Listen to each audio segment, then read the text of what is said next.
are Funk Motorsport, your heat management specialists. Based in the UK, we strive for perfection, developing thermal products trusted by professional race teams and drivers worldwide. Performance, protection, reliability.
More horsepower, less wear, better performance. Introducing new GP1 high-performance driven racing oil, developed specifically for competition, classic, and import vehicle applications.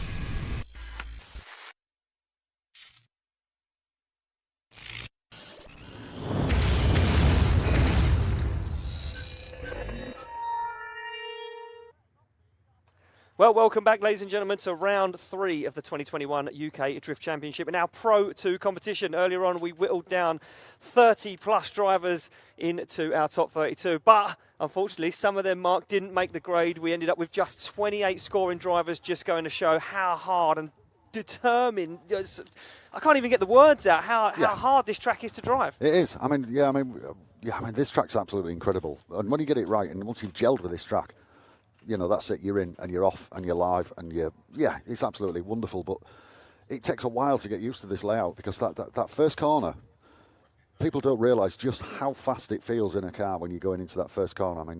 I mean, you're absolutely flat and then it is literally just initiate and then you're straight back on the power because the bank of South Bank corner, the passenger side rear of the car sits and squats and digs in and gives you that extra. I don't know if there's a word for that extra grip, or but that extra grip that you get from that banking just means you can keep it pinned. And if you don't keep it flat and you're not fast enough, it's impossible to get to clip 2. So once you get to clip, if you're going fast enough, you initiate at clip 1, follow that slightly higher line to clip 2, then come off shallow onto as soon as you come off 2, slightly shallower line and straight into 3.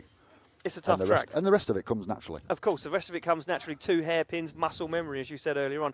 Stephen Lynch, though, out of nowhere, absolutely stole the show in qualifying. Qualified first, an 88.3, incredible run. Look, I'm done talking about these guys. Let's head on down to the start line to see if them guys are warming up their tyres, ready to go. First battle of the day will be the young gun, Oliver Baker, to take on Jamie Pike. Jamie Pike just about scraping through into the show today. There we go. He's the Stig. He's unknown. Nobody knows anything about him, but we know everything about Oliver Baker. And Oliver Baker slams the door shut and he is told to warm the tyres up. As you can see, stacked grid down the back end of the circuit. The sun, shall I say, still shining down here at Teeside, and I'm almost ready to send the first battle off the line. But first, Mark, we need some noise, don't we, from Teeside, because they've been very, very quiet. Should we stand up? I'm just going to have a little quick peek out of the tent. Teeside, before we send the first battle of top 32, are you ready for some action? Oh, come on, you can do better than that. Are you ready for some action? Yeah, there we go. They're warming up. They're warming up. Okay, then on the line, where's the Ollie Baker? Where's the Ollie Baker supporters? There's a lot of them. Yeah, there's a lot of them. And Jamie Pike supporters.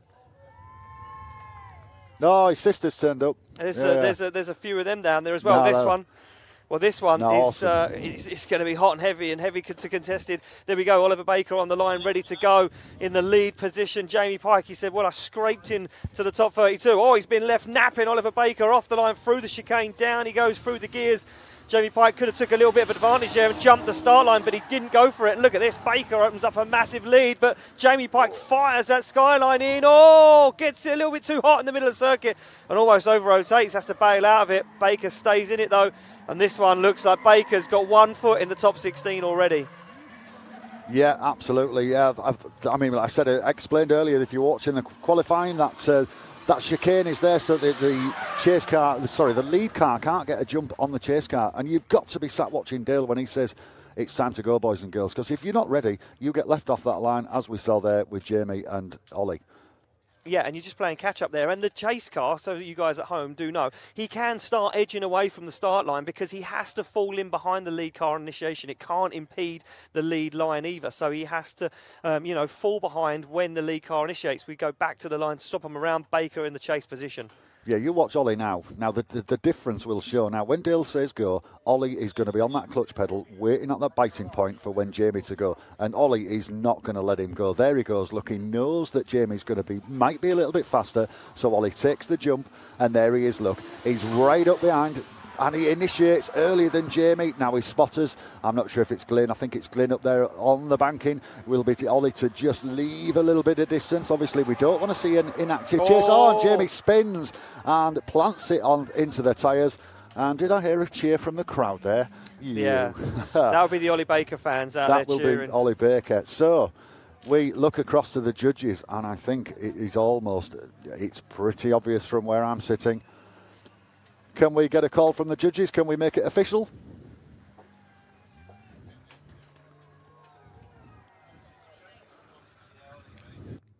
Yes, so there we go. We wait for the graphic to change on screen as we just see Jamie Pike making his way off track. Give him a round of applause, ladies and gentlemen. Battered and bruised, takes that car back, and there we go, unanimous. Oliver Baker makes it through to the top 16. That young gun looking absolutely rock steady, and he will get the decision from our man down there on the ground. Yep, that's Paul down there, and he will point it at Oliver Baker, who takes the win.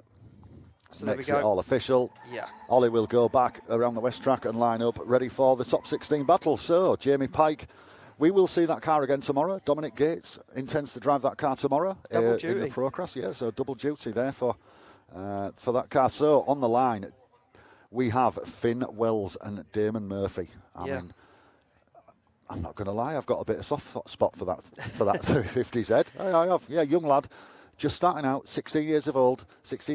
Brother does grass track racing, which is close to my heart, which is where I started my motorsport career way before most people here were born, because I'm that old. But I'm not going to dwell on that. But no, so and I know the passion that grass track racing has. It's a friendly atmosphere when you grass track racing, and I'm hoping that they're enjoying this as well. I mean, he had a torrid time at Driftland, but he's made up for it now. He's up there. Qualified 12th, and let's see what he can do against Damon Murphy. Well, there we go, Damon Murphy in the chase position. Finn Wells, the high qualifier in the lead position. Look at that, scuffs the side of the car on the chicane. Damon Murphy lights up the tyres on the back of that BMW Touring. He knows that Finn Wells is underpowered, but he can't underestimate Finn Wells. He's got an incredible lead line. Damon Murphy starts to smoke out South Bank as Finn Wells just shallows off, comes down into outside zone 3. Now Finn Wells will start to pull away. Watch this. This is where that car really comes alive, as Damon Murphy struggles to gain any proximity on the back end of that Outlaw Engineering 350Z. Finn Wells, big clutch kicks, goes for an upshift, just about drags it across the line. Wow, yeah. That was a run of two halves, in my opinion. I think, Damon pulled so much angle into clip 2 that he ended up running really, really wide on loads of angle, which it was the wrong line. Whereas Finn, he was on the right line, but the angle was shallow for me a little bit with Finn there, and obviously Finn was struggling a little bit over the line. So I don't know. In my opinion, it might be. Yeah, it might be hanging equal. in the balance. Yeah, it could be equal. So let's see what happens in this second run. So like you say, that chicane's there to stop the lead car from pulling away from the chase car, Damon Murphy. But look there, Finn knows his car might not be as quick as Damon, and he takes the jump. Damon loads up wheel spin. That's going to help Finn, if anything, but there's a little bit of separation going into that first corner.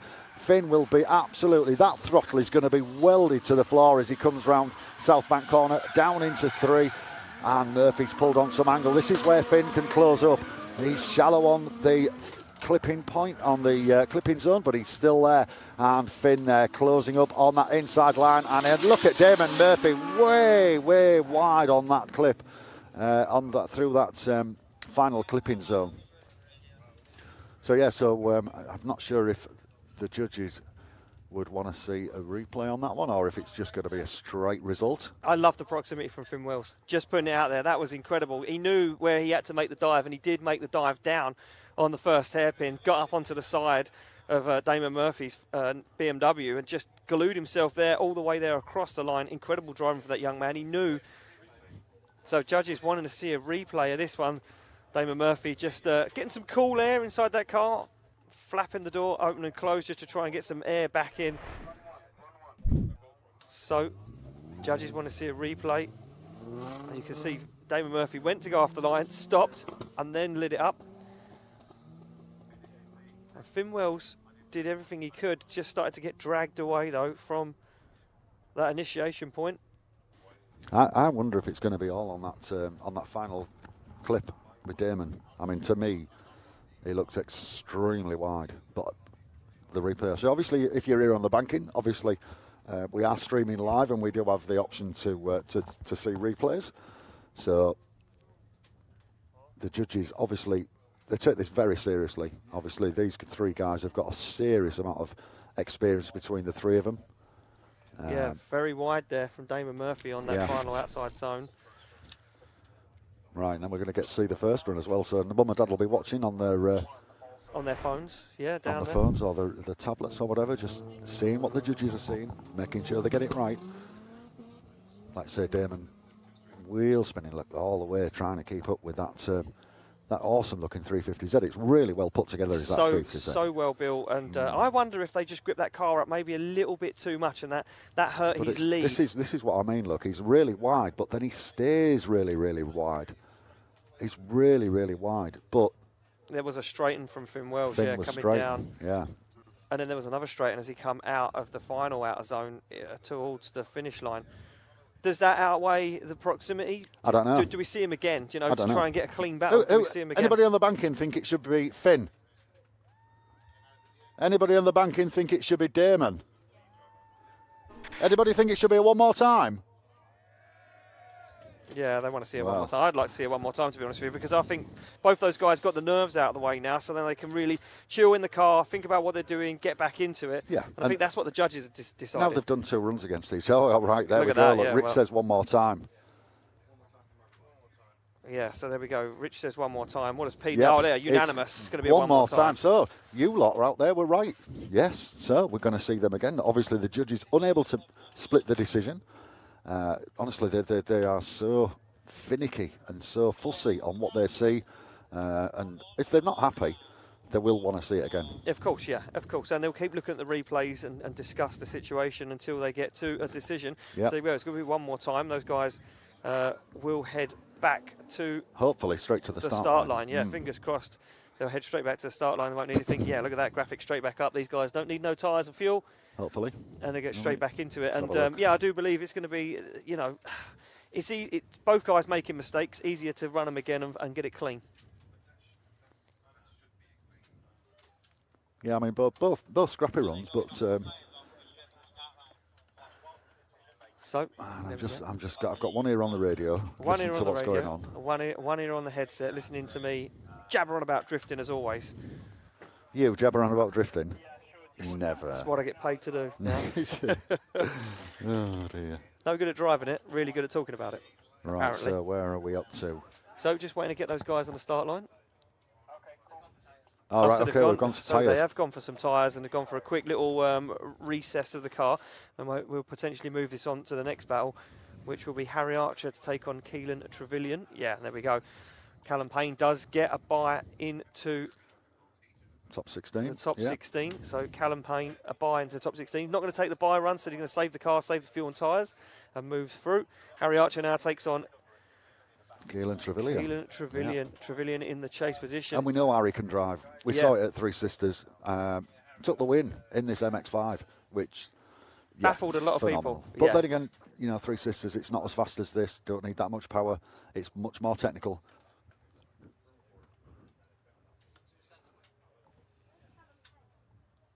So there we go, thumbs up all round, and they're off the line, and Trevillian left a little bit sleeping. There we go, graphics up. And then back down again. And here we go. There we are. Into it. Look at the separation though.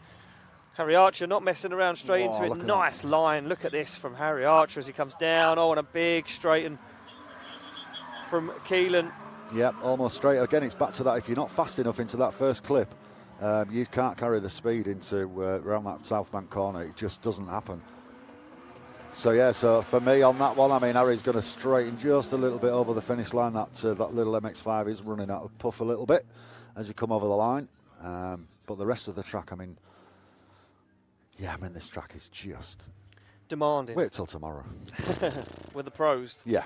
The big guns come out. Yeah. The big guns will be out to play tomorrow. Yeah. Right, straight back to the start line then for Harry and Keelan. This time it will be Keelan to lead. I'm hoping he's not having issues with the car. temperatures. Yeah, I wonder if that could be an issue. We see the bonnet off. He needs to speak to Funk. He does need to speak to Funk. He needs to get himself some heat management. Look at that, no messing around. Onto the line straight away. They are gone. Trevillian to lead in. Archer for a spot in the top 16 awaits. And look at Archer. Archer giving him some room to manoeuvre. Archer will stick to that qualifying line. Oh, just holds on to it. Washes a little bit wide there for the outside zone, but now starts to fight the pace. Now starts to find the power in the car. Harry Archer shortcuts the circuit, trying to look for the door of that Nissan Skyline as they transition through the centre of the circuit. Look at Harry Archer nosing the MX-5 up to the side of the Skyline, and this is where Archer comes alive in the twin battles. They come down. Oh, what a straighten from Trevillian across the line. I'll tell you what, that's the best run I've seen Keelan do all day. Yeah. No offence, but the pressure of being chased, I think it just pushed him to a place where he felt he had to go. Oh, look at that, straight in. No messing around, and Harry Archer gets the win, advances through. Right, okay. So that must have been on that first run then. Yeah, that was all down to the first run. I think possibly Keelan's got a 0 on that first run, potentially. Yeah, that massive straighten would have hurt his score. Hugely. So where do we go now? Do we go back to the one more time between Finn Wells and Damon Murphy? So it should be the 350 against the BMW Touring.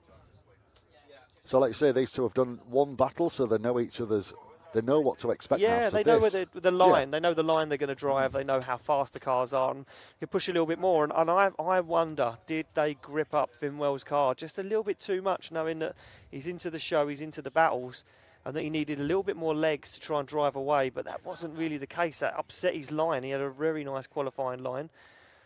So we wait for the graphic to drop in.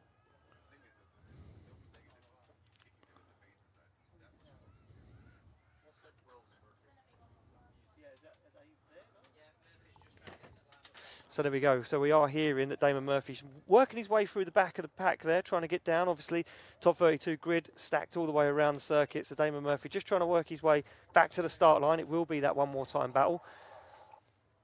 And as soon as we get Damon Murphy down on the start line, we will kick that off, that one more time. So we are trying to get a shot down there on our start line camera to see what is going on. Yeah, in the meantime, obviously we've got to thank our sponsors that make this possible. Hell Performance, Julian at Garage D, in stock, anything Japanese car parts wise, just give Julian or Dara a call. Dorenza, as I said earlier, you've got to have a look at their MVT intercoolers. They are, they're just phenomenal. The development that's gone into those parts, but it's not just those wheel spacers, springs, you name it, engine mounts. See Dorenza, you know, it goes without saying. Funk Motorsport, heat management, we've mentioned it today. The guys today, absolutely blistering temperatures underneath the bonnets of the cars. The heat needs managing to the best of their ability, and Funk are the guys to speak to. Corbo seats, keeping you safe in those cars. They not only do seats, but they do HANS devices, they do toe straps, and much, much more. So make sure you check out Corbo seats. Driven Racing Oils, an American brand originally. I run it in my Corolla now. Yeah. Oh yeah, absolutely. It's a very good brand. I used to run a different brand, and I change it regular, and not a problem with it whatsoever. And it's fantastic products. Yeah, speak to Axel. I'm hoping we'll see Axel at back here in September. I'm hoping actually be on the grid, and it looks like we're going to pull another 2 cars forward because we're struggling to get Damon through the pack. And obviously ASNU injectors. Obviously every single car needs fuel into the engine to make it work, and ASNU are the people to speak to regarding injectors, either brand spanking new, and they'll put you in touch and control. Are the guys that are looking after these live stream. Those are the guys that have given us all these graphics and all the rest of it, which is making the show look fantastic. So a big thank you to Matt and James for that. Right, over to you, Ian. Yeah, off the line it will be Luke Conti to take on Andreas. Andreas in that Nissan Skyline. Oh, both guys really slow down before initiation, and that has completely upset Andreas. As Andreas now works his way into it. Wonder what happened with Conti's car. Did Conti's car cut out? Maybe an issue. Andreas had to really get out of the back end of that one and then reinitiate and try and get himself back into the game. Conti goes wide, shallows up the angle, fires it back on again as they finish up that run. Very peculiar initiation there for Luke Conti. And smoke coming from the back end of that car. I wonder if that car is hurt. I wonder if it can hold on for the rest of the day. So they made their way back to the start line. And that was very, very peculiar. You heard him come off the start line through the gears, and then out of nowhere, Luke Conti lifted off the throttle massively. And now we swap them around, and it will be Andreas to lead in Conti. And I don't know what happened there. No. It was quite a strange start there. I don't know if, like, say, I think Conti's car. I wonder if he missed a gear or the car cut out maybe for a split second. Possibly. So there we go. Thumbs up from start line marshal. Andreas off the line. He won't want to mess around. He knows he's at a disadvantage at the moment. Potentially comes through the start line, down through the gears. Andreas fires in. No such issues this time for Luke Conti. Oh, he's going to go wide. Andreas on a very strange line though, washes way out to the edge of the circuit. He's going to go super wide again. You can see him shallow up the angle. That's really upsetting Luke Conti on the chase. Conti have to think about every single move he makes as Andreas now works his way around the last hairpin into the final outside zone. Luke Conti once again drops wheels off the edge of the track, but scrappy from both guys.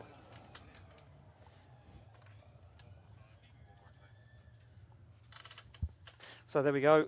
We look for the decision to drop in from our judges.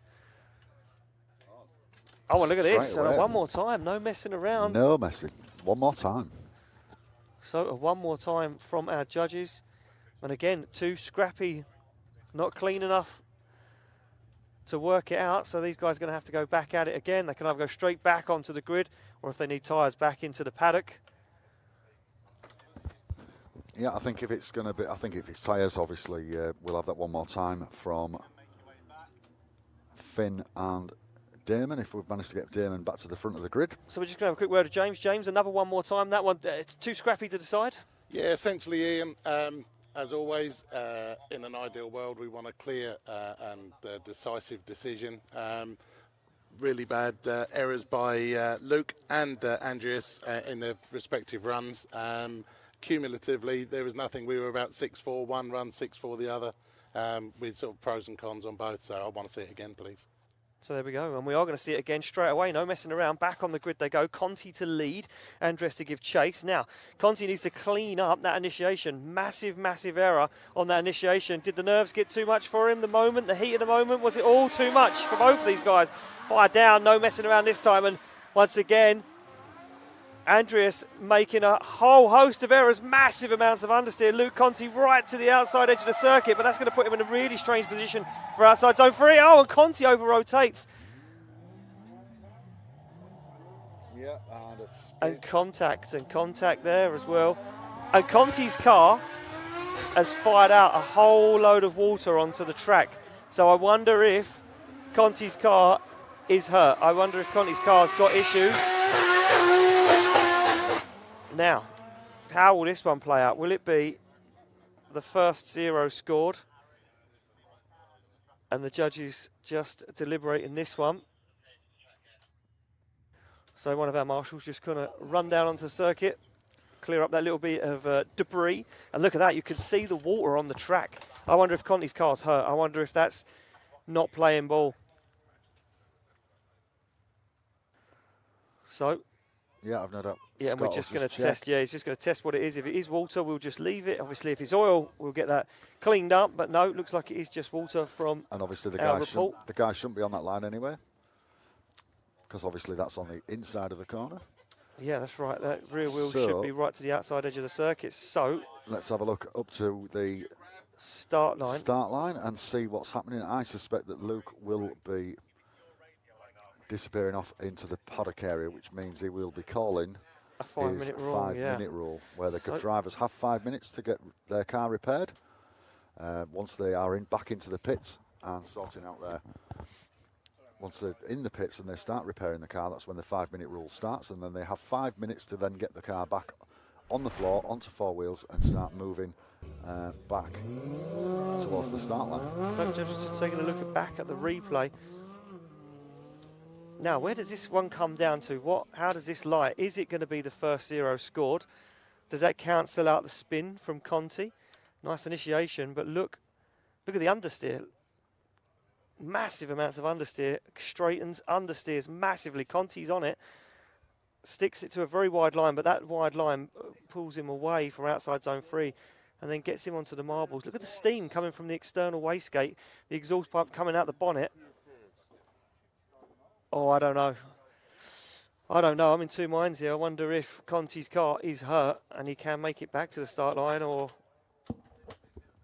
I'm going to say if it's a radiator, the chances of getting that swapped and sorted in 5 minutes are going to be slim. So there we go. Yeah, look, Conti not on the line. Andreas does make it back to the start line. And this one just could come down to a judge's decision. So we are waiting to get word to find out what is going on.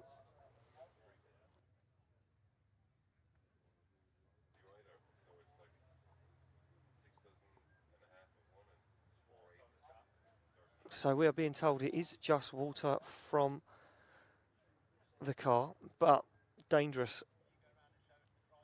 Dangerous for Conti at the moment. Now, we know he's headed back into the paddock.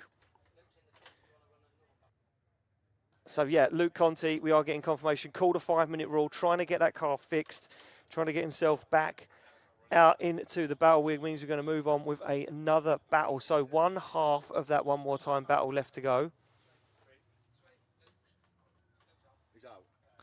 We've just had confirmation that Luke is out of the competition after that little knock with Andreas. So Andreas will be moved on to the next round of competition. So yes, shame there for Luke. It was it was looking okay up to that point. So do you know what? He's looking so strong as well. 7th in qualifying. Oh man, such a shame to see him go out like that. And we know Andreas wouldn't have wanted to win like that either. He would have wanted to do the battle and get it done. But we need to make it official. Graphic will come up on your screen. There we go. Andreas gets the win, advances through into the top 16. We're slowly working through them, but this has been nothing short than fireworks already here. Absolutely. At round 3. We've got one more time left to go between Finn Wells and Damon Murphy. And we also have a few more battles left to go in this half of top 32 bracket.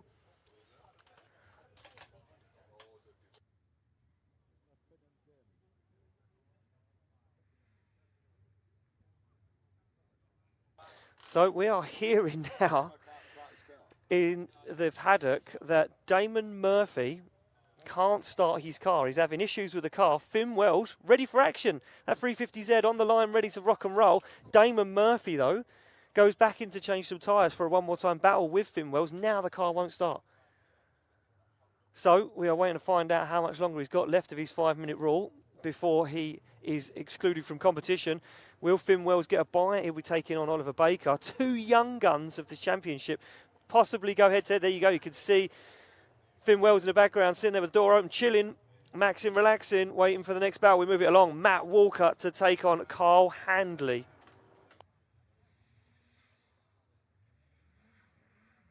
So there we go. Graphics up on your screen. Both of them the Stig. They don't want to be known. They don't want you to see their faces. They are unknowns in this. And there we go. Carl Handley warms up the tyres on that S14.5. Pulls to the start line. Matt Walker ready for action. V8 underneath the bonnet of that S14. We're all ready to go. Thumbs up all round. Walker to lead. Handley to give chase. Squeezes through the chicane. Down they come through the gears.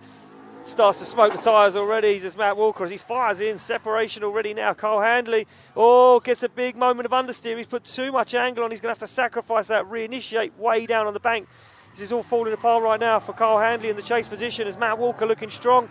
Nice into the outside zone. Going to be sticking out there to that qualifying line. And he goes now. Cole Handley starts to nose the front end in, trying to get himself back into the fight. Can he hold on to it? Going to get the door shut in his face if he's not careful. Yeah, I think it was all over in the first half of that run, though, personally, with a big mistake there from Kyle on that initiation. I think somebody else ought to drive that car tomorrow. But, you know. Someone else ought to drive it. I wonder who you could be insinuating. I have no idea. I don't know who you mean. Don't know who you mean. So there we go. They pull back up. Handley now to lead. Matt Walker to give chase. And Matt Walker, for me, looking really strong. That understeer for Kyle Handley on that initiation, just been crucifying him all morning. Even in practice, he's been struggling with it. Then it reared its head in qualifying. Now they come down and look at that. Smoking the tyres nearly the whole way was Matt Walker. And now Kyle Handley gets himself into it, but he's not high up on the bank, and that's making it difficult for Matt Walker to chase. They come down, and you can see how far off that qualifying line Kyle Handley is. He's just a war of attrition at the moment. Can he survive? He fires the car off track. Avoids the tyres as Matt Walker goes for an overtake, and then he throws it off the circuit. Wow. Both guys making an absolute hash of it. But it will be down to the first error. Who scored the 10-0 first? And in my book, that would be Kyle Handley. So there we go. Decisions in. One vote for Matt Walker. There we go. Unanimous. Matt Walker gets the win, advances through. Well, we've got some Matt Walker fans out there. Got some Matt Walker fans in the house. Yeah. So there we go. Matt Walker getting the win, advancing through. So I put Damon Murphy on a 5-minute rule. So he's on a fight. How much longer has he got on that 5-minute rule? He's got 2 minutes left. 2 minutes left for Damon Murphy to find out how he's getting on. Can he make his way back onto the circuit?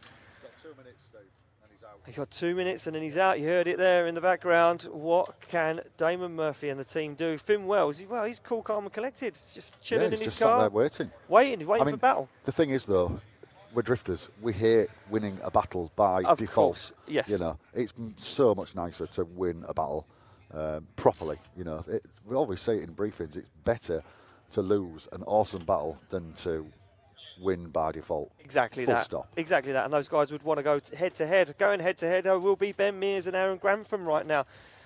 And there we go on the line. Can Ben Mears' car hold up, or have I just cursed it for the rest of the weekend? Aaron Grantham on form at Three Sisters race circuit. Round one. Ben Mears struggling to get through the chicane.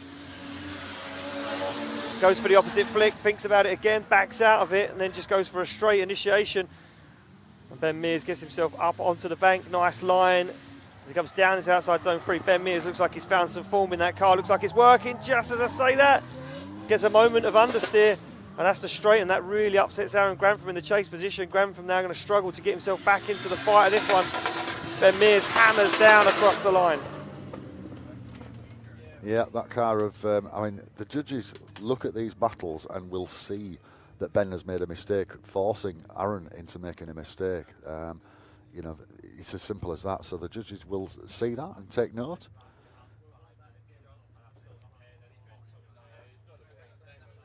So we're just, we're just getting information about Damon Murphy in the background there.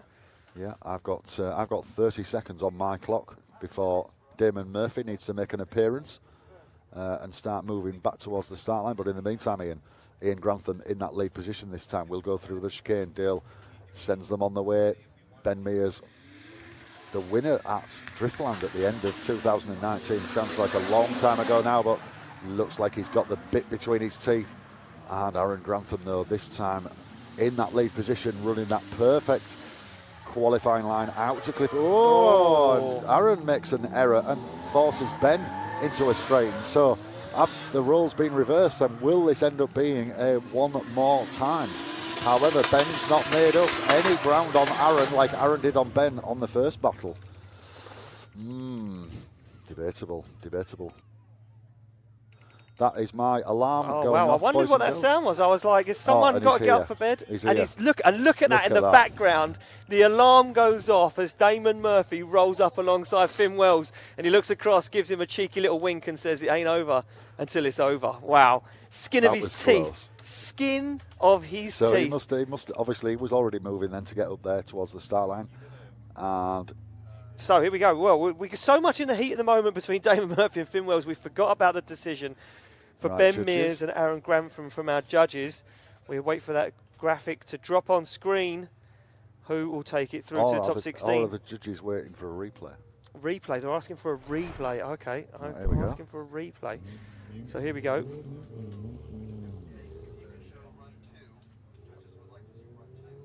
So this is the first half of the battle. This is run 1. Ben Mears leading out Aaron Grantham. And it's strange how both guys made a mistake in the same part of the track, forcing both lead cars to upset their line and struggle to get back into the fight. Whose error was greater? That's the problem. Ben Mears doing a very nice job there. Oh, Look, that's a downshift. But then straightens. But then Aaron potentially could have kept that sideways. Yeah, and do you 'Cause know what? He had the distance between him. Ben Mears stays on a really nice lead line up until that point. Aaron Grantham doesn't really get the proximity back, doesn't really get himself in the fight. So we'll see the second run. And this is Aaron leading out Ben Mears now. That chicane definitely doing its job. Yeah, definitely This slowing weekend. down them lead cars. Yeah, slowing them lead cars down, allowing those chase cars to get nice and close on initiation. You see, Ben's not Yeah. pulled much angle through that. No, very late either. initiation. Big separation on the bank. Aaron's absolutely spot on line. Could be a fraction wider, but So, yeah, look at that. A mistake from Grantham.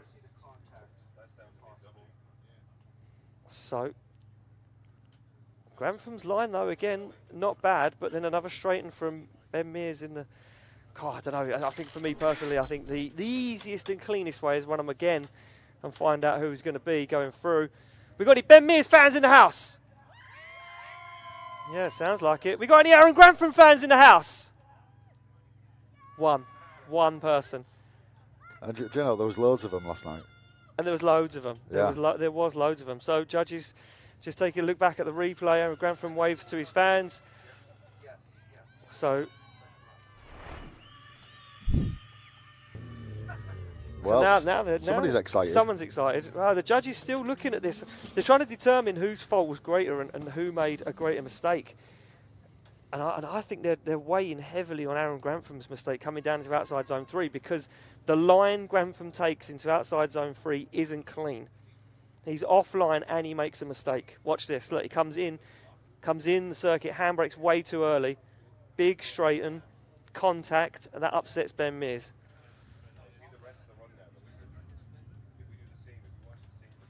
Oh, I don't know, Mark. I don't know. This one's way above my pay grade. Who thinks it should be Aaron Grantham that goes through? Nobody. That's a shame. He's Who a nice thinks guy. it should be Ben Mears that goes through? Who thinks it should be one more time? Oh, well, it is going to be a one it is more gonna be a one time. more It's going to be time, a one right. more time. Unanimous. Judges, we quickly head it over to our judge, James. James, one more time. Again, mistakes, not clean, hard to get through. Yeah, Ian, in the lead in the first run, Ben, you could see clearly he's been having issues in practice and qualifying. I think it's a missed shift or something. You could see him slow massively, upset Aaron. Aaron kind of had it all in the palm of his hand, to be honest. Started off with a reasonable lead line on his run, got round to clip 3, and you just saw him go for the handbrake, and it kind of didn't really engage properly and snap the back out as he was trying to scrub speed.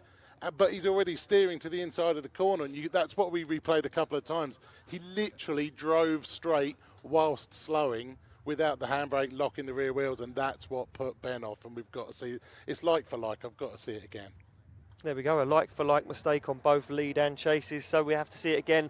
And we'll go back to it one more time, but this time it will be Finn Wells to take on Damon Murphy. And now, well, the nerves starting to set in because they've felt each other out. They know their lines.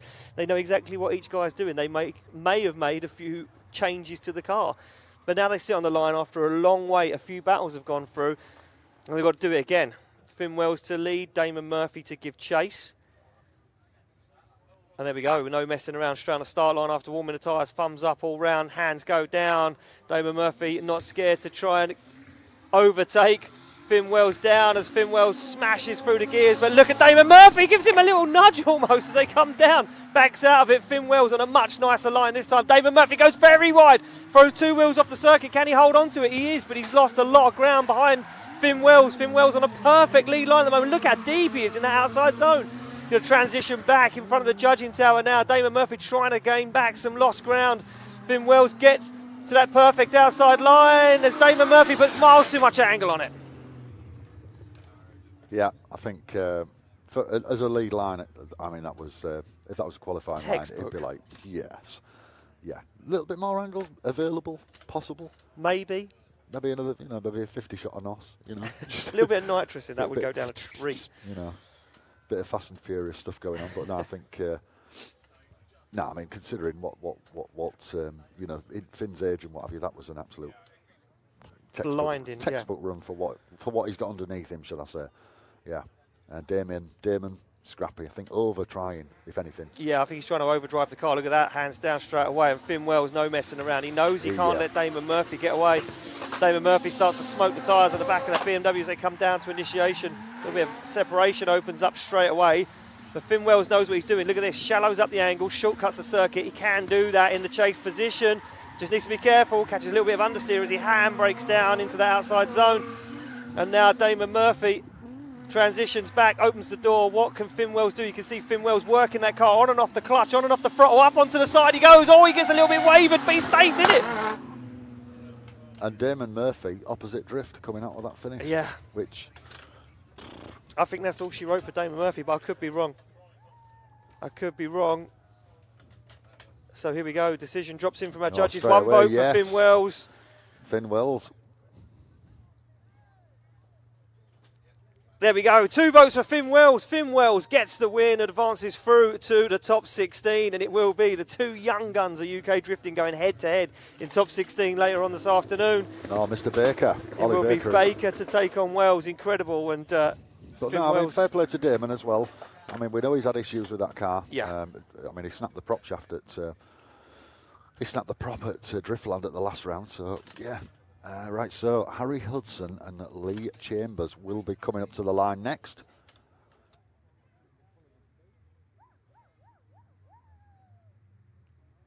So there we go. Yeah, they get the call and they drive down to warm up their tyres. Yeah, Harry Hudson to take on Lee Chambers. Lee Chambers struggling with that car, saying that I'm not really bothered about what happens to the engine because I now have a 1J and I have quite a lot of time to get that into the car. I'm ready to rock and roll for round 4 back here at Teeside Autodrome in September.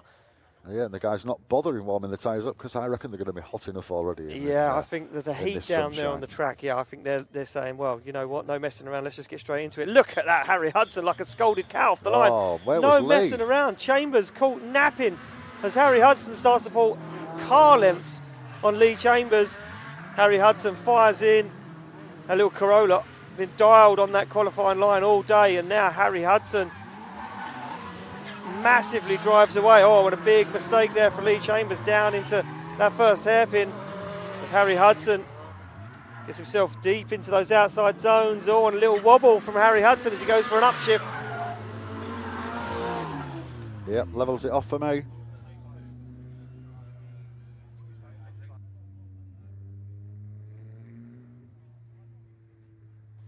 Yep, so there we go. They make their way back to the start line. Harry Hudson, that little wobble coming out of that final outside zone. Going to have, the judges would have seen that, but there were some big errors there from Lee Chambers in that chase position. Yeah, might even put him on a level pegging going into this battle. Now, Harry's got to be cautious. Yeah. No offence to Lee, but we know that Corolla's quicker than Lee's CA-powered 13. And he's going to have fun following him into this first corner. He's close enough, but just playing it safe. Right, you can hear Harry back on the throttle, and there look contact. at that. That's what you call close. But look, leads straight. Yeah, leads all straight. the way down to 3. So Harry needs to keep his cool. He will have seen that he was straight. So Harry just needs to keep them wheels working, work the handbrake, work the clutch, perhaps a little bit left foot braking if he's on that level.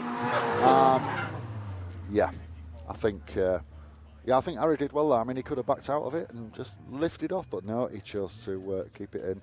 And just look at it. It looks like we have a decision from the judges. We'll get the graphics up, and we'll get the decision. And 1 for Harry. Chunk says Harry.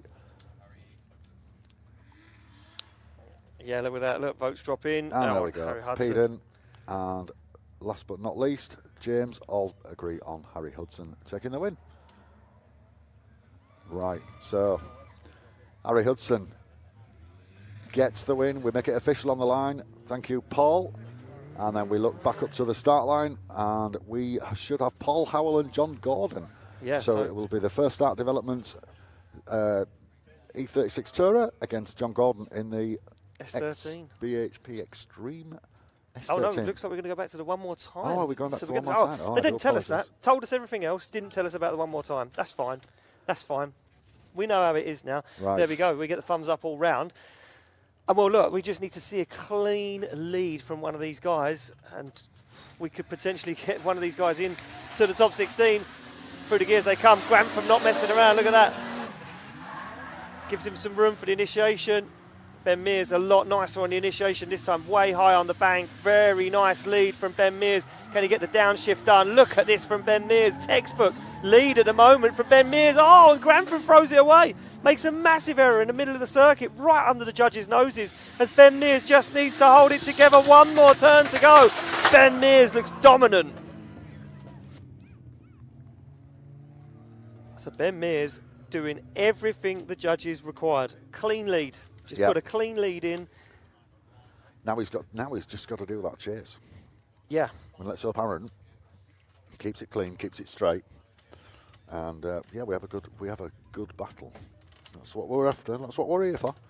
That is what we're here for. Nice clean leads, nice clean chases, good clean battles, and we will get them as we get further and further through competition. Ben Mears taking the longer route round, get a bit of cool air into that car. Word on the radio with the spotters saying, "How did I do? What did he do? Was he on my door?" So there we go. Head down to the start line. They go. They get the thumbs up from both sides of the track. Oh, look at that. Grantham eager to go. He knows he's made an error. He knows he needs to try and redeem something. He's going to try and drive away from Ben Mears, put a little bit of separation between them. Ben Mears a lot closer this time, though, on initiation.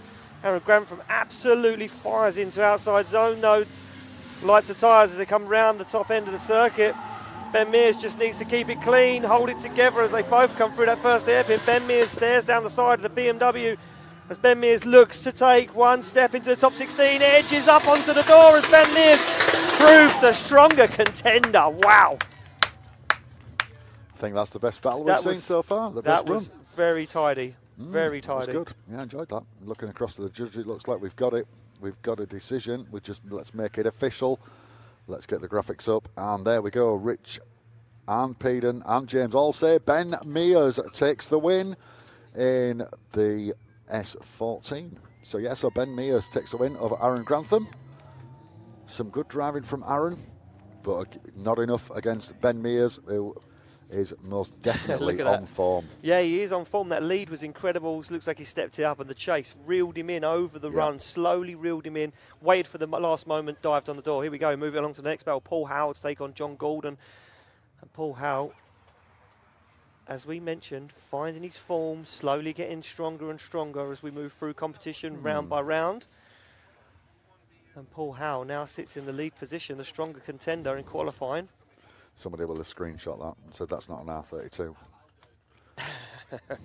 But you know, what can you do? We'll get that amended, ready for the next round. Of course we will. These drivers giving us the wrong information. That's what that is, Mr. Buckle. There we go. Down they come through the gears. And John Gordon giving Paul Howe a lot of room to manoeuvre, and that was a bad mistake from John Gordon. I don't think he expected Paul to be as quick as he is. No, he didn't expect him to fire that car on initiation the way he did. And Howe holds on to it, looking strong out front. I know, that was an absolutely... Oh. Well, yeah, apart from that final section, a little bit of separation. A little bit of separation, but again, that was... it's back to that start line. They've got to be ready. Got to be ready. I know, I mean... Yeah, if it was me, I'd be gone before. Yeah, as soon as Dale puts his hand up, because you have to fall behind the lead car on initiation. So it doesn't matter how far out ahead you are, you just need to be close. Because as soon as you get that bit of separation, you know, someone like Paul Howe fires in twice as fast as you do, he's up and gone. And John Gordon realised that, and Gordon's not happy as he pulls to the line. Now, will Paul Howe hold back maybe a little bit and try and rein John Gordon in, or will he begin to jump the start line? No, he's there. I think Paul's going to absolutely put it on his door. Really do. I think Paul's got the bit between his teeth. Yeah, he certainly has. This first start developments, E36 Tyre. John Gordon, though, has got some legs down there in that S13 and runs really wide. But a good line from John. A little bit of a wobble. Paul Howell just going a little bit shy, a little bit tight on that clip 3 and that first hairpin, and then transitions, and now he's going to try and stick it. Oh, here we go. Oh no, and Paul makes a slight error there and straightens, and over the line they go. Yeah, a couple of little errors there creeping in from Mr. Howe, but making the dives where it counted, reined Gordon in over the run. So judges just deliberating this.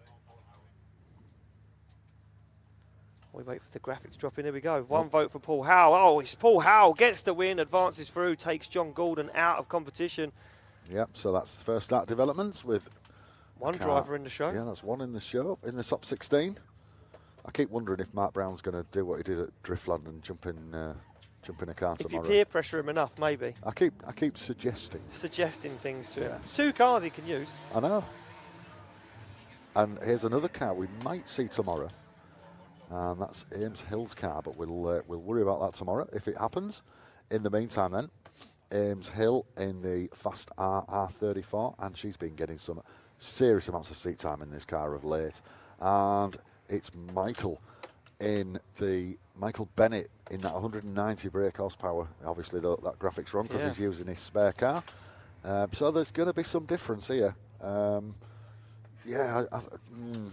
We'll wait and see what happens. I mean, will that BMW be able to keep up with that epic car of Amy or Ames, or will he fall back? Let's wait and see, shall we? Right, so Amy goes through that chicane. Michael will be absolutely wringing the neck of that BMW as they go into that first corner, and the separation already. Ames knows that she's at a massive advantage power-wise against the two cars, and comes down perfectly on 3, runs wide into that touch and go on the outside, not quite reaching it, but Michael's nowhere to be seen, unfortunately, and Ames is into the touch and go across 6, so Michael Bennett runs wide in the little BMW. Just out card is the only way to put that. Yeah, out absolutely. Card. Because if he was in the S14, it would have been a different situation. But there was no way that Michael Bennett and that little BMW compact could try and take on Ames Hill in that skyline. It was just complete overshadowing there. So out car him. Now Ames is going to show she can drive. Yes. Because she's got to follow a 190 brake horsepower BMW around this track, and it's quick. You know, I mean, it's not as quick as Silverstone, where we're going in October for the final round of the Pro class, but it's still quick. I mean, it's flat third in most cars into this first corner, depending on gearing, but the majority. So, yeah, so Michael wringing the neck of that BMW into that first corner. Amy leaving a bit of space, and I think she might have left a little bit too much space, and Michael just drops a wheel. But and Michael straightens, going down towards clip 3 from 2. He's running that wide line. So Amy can run that wide line in that 34, and now she will put that 34 on the door of that BMW compact. Michael straightens again, but Amy manages to keep it sideways. And, yep, the benefit would go to Ames. And I look across at the judges, and I think for Michael, I'll call it row. And there we are, Ames Hill, unanimous decision from the 3 judges, and Ames will go through to the top 16 and she will meet Gary Mickey in the BMW Compact. In the convertible, having a bye run into the top 16. So next up, we will see Mr. Foxwell and Mr. Cletus. So we've got a BMW Compact against a Nissan R32. Now, Will's second qualifying run in. Ooh, yes. On it. Absolutely on it. Hairs on the back of the arm, standing up job. Yeah. So there we go. We can see the stats for one driver, but Anthony Cletus, well, he doesn't want to tell anyone what power he's got underneath the bonnet of that BMW Compact. Well, he hasn't got a bonnet on there. It's all on show at the moment. Biggest question at the moment is Cletus's car been just causing a few issues, having some problems with that car over the last few events. Can it hold together? When it works, but it's just getting it to the point where it works well. But we know Will Foxwell's car is absolutely on form, and his driving in qualifying was incredible. They get the thumbs up, both sides. Cletus can't even see where he's going after that burnout. They come off the line. Will Foxwell is up and gone, and Cletus needs to be careful that he doesn't let Foxwell get too far away. Incredible qualifying session. A nice initiation from both guys.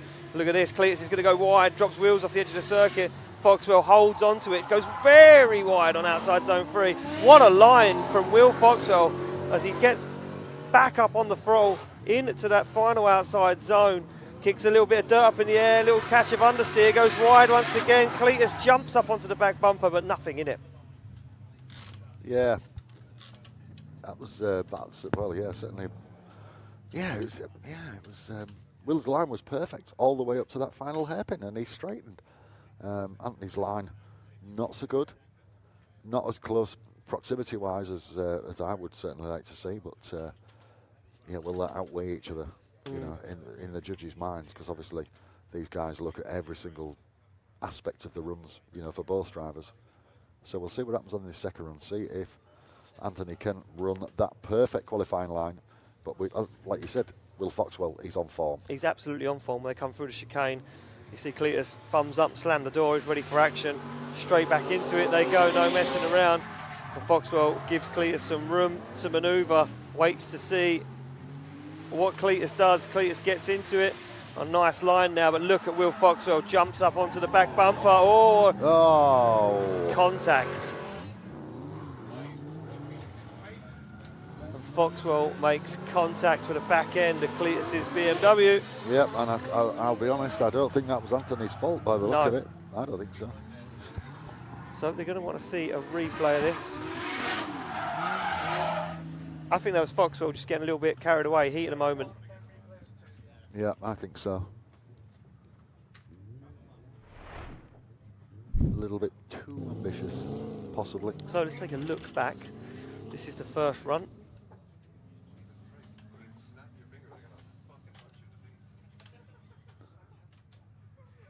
So Cletus not doing a whole lot wrong. Goes very wide though. Drops a wheel off the edge of the circuit. Straightens there as he comes down. Foxwell on a storming lead line up to this point. And then after this transition, this is where it all goes wrong for Foxwell. Transitions, drops a wheel off track, upsets the line, straightens for a moment, clutch kicks, gets himself back into it. Very wide as well. Yeah, very, very wide.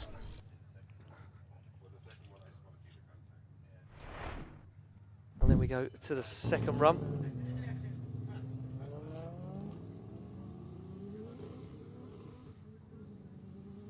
So judges, I hear him in the background saying that they're sure it was the lead driver's fault. Oh. So this could come down to Cletus being in the wrong. Now, will it change when they see it again? Cletus, for me, on a very nice lead line. Comes down. Yeah, look, tight wheel stops spinning.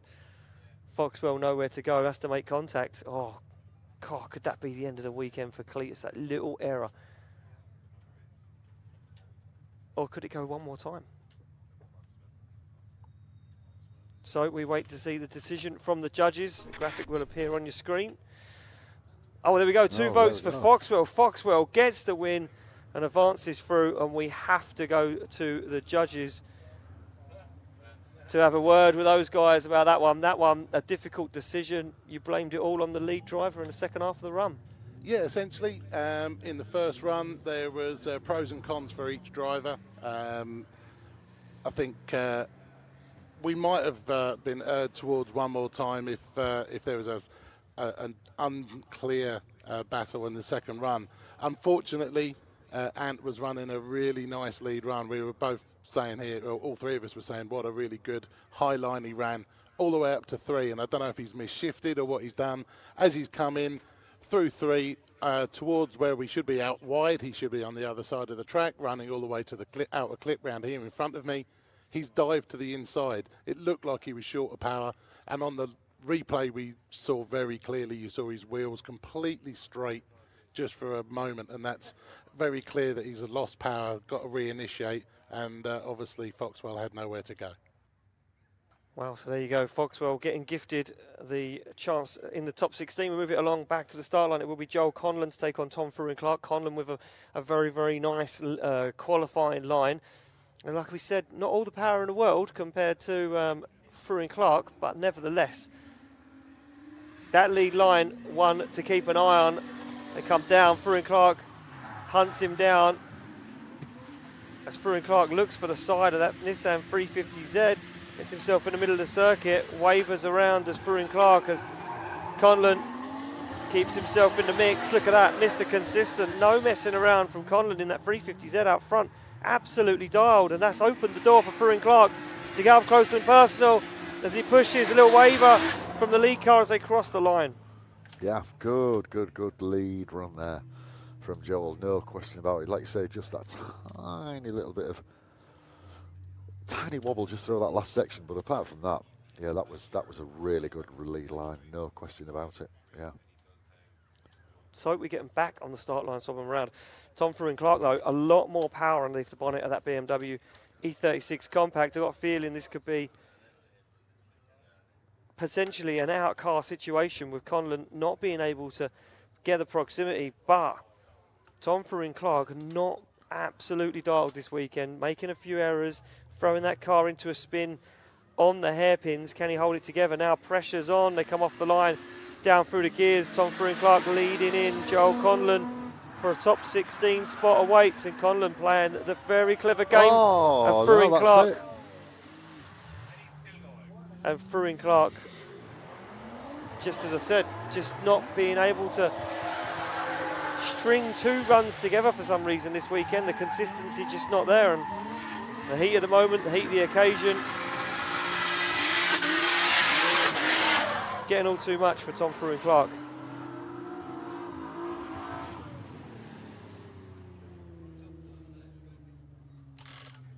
So they pull up to our start line, our finish line, sorry, to receive the decision.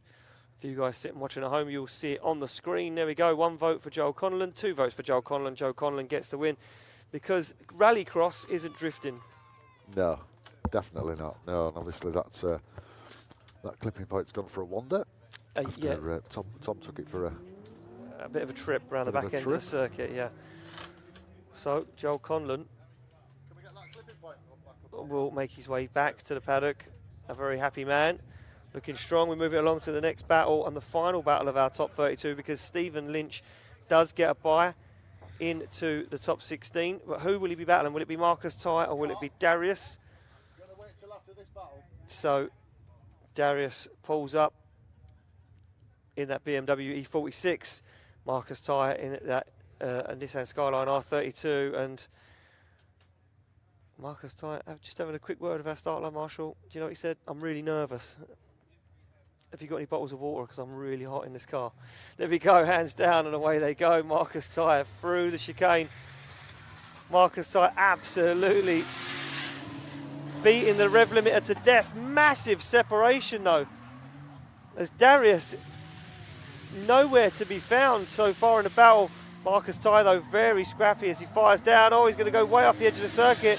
Just about held one wheel on the inside edge of the track on that white line.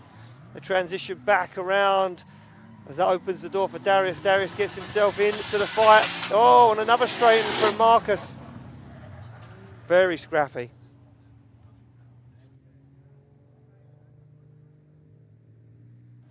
So there we go. They go back to the start line, swap around, do it again. Marcus Tyre looking a little bit wild out there in that Nissan Skyline.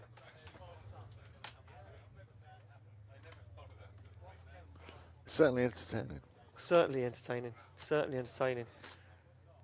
And that's what we're here for, the entertainment value of this incredible sport. Darius pulls up now to the lead position. Marcus Tyre to give chase. And this one all still to play for in my eyes. This could be a tough decision for the judges. Very, very slow on the initiation from Darius. Every single run, that has upset Marcus Tyre. You can see him way down the bank. He's going to shoot across the circuit. Just about holds on to it as Darius comes down into the hairpin. Darius back on that nice qualifying line. Oh, but Marcus has to shallow up and straighten, and straightens again. Does Marcus Tyre, as Darius holds his own out front in the lead position.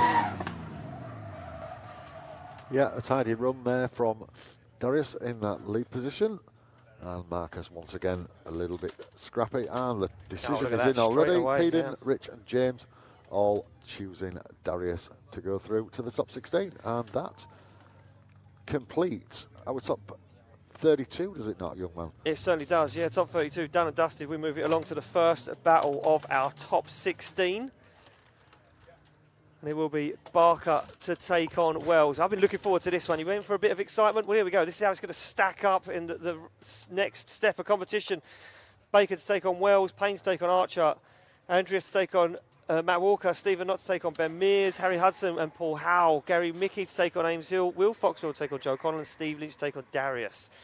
So there we go. That's how it's going to stack up here in top 16 this afternoon. We move it back to the start line to get the action underway. As we are just recovering parts of Tom Furin-Clarke's BMW. And these two young superstars of UK drifting sit on the line. There we go. 420 horsepower 2JZ underneath the bonnet of Oliver Baker's BMW E36, a standard 350Z V6 engine in that 350 of Finn Wells. And as soon as our marshal is back safe, he's getting his jogging legs on this weekend. That young man has done some amount of running already today so far.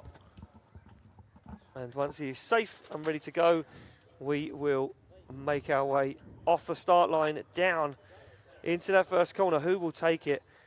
As Scott, one of our marshals here, takes that bumper. There we go. Thumbs up from both sides of the grid. And Finn Wells, no messing around, jumps the start line ever so slightly. Knows he can't let Oliver Baker get away. Oliver Baker, big flick initiation. Starts to fire away as he gets way high up on the bank. Puts big angle on it. Can he hold on to it? He's going to certainly try to. As you can see, Finn Wells dial out the angle, shallow up. As he cuts the circuit down onto the side of the BMW he goes. Look at Finn Wells, not scared to get up close and personal with Oliver Baker as they come round the second hairpin. Oliver Baker goes wide, opens the door for Finn Wells. Finn Wells all up in his business across the line. Yeah, superb run there from Ollie. And again, Finn doing everything he can in his powers with that 350Z to get as close as possible. Just cutting the track slightly, which they are allowed to do. Yeah. Yeah, they are allowed to do that. Yeah, a lot of people think that that's cheating, maybe, or that's not, you know, a move that's considered the judges fair. say if they're within a car length, they're allowed to dive. Yeah, of course, yeah. Yeah. And of course, we want to see door-on-door drifting. We don't want to see these two guys put in two safe qualifying runs. So we do allow a cutting of the circuit to gain that proximity if you can gain it and stay there. So there we go. Finn Wells now in the lead position. Oliver Baker to give chase. And I've got the feeling here that Oliver Baker would have been told by the spotters on the radio to stick it to the door. Well, Finn Wells has got the perfect lead line to stick it to. As they fire in, you can see Baker a lot closer than what Finn Wells was on that initiation. But look at Finn Wells' qualifying line, absolutely impeccable. As he comes down into outside zone 3, Baker starts to make the rain, starts to make the opportunity. Oh, and Baker's car shuts down. Wow, what happened there? Gear shift, there has to be a downshift. Has to be a downshift. Finn Wells powers on across the line, and I just think Finn Wells took a step into the Funk Motorsport Grade 8. I think so as well, looking at that. Oh, look at Baker, he's angry. Yeah, look at this, decision's in, no messing around, straight into it. Finn Wells gets the win, advances through to the Grade 8.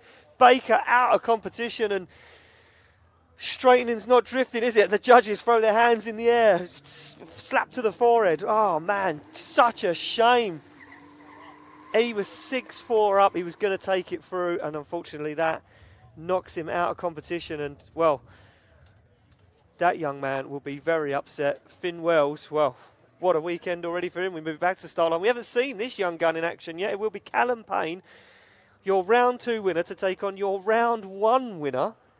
Yep. So this is for the points in the championship right now. Points in the championship stacking up. Because Joe Smith, current leader in the championship, didn't qualify with car issues. So Joe Smith, he's not going to score a single point today. No, he certainly isn't. So he's out of the show. He's out of the game. Callum Payne sits on the line. He said, that pesky little MX-5 was chasing me around all day in practice, and now he's going to try and beat me in top 16. No chance. Payne fires in. Touch of understeer. Payne uses every inch of the tarmac and a little bit more as he comes down into outside zone 3.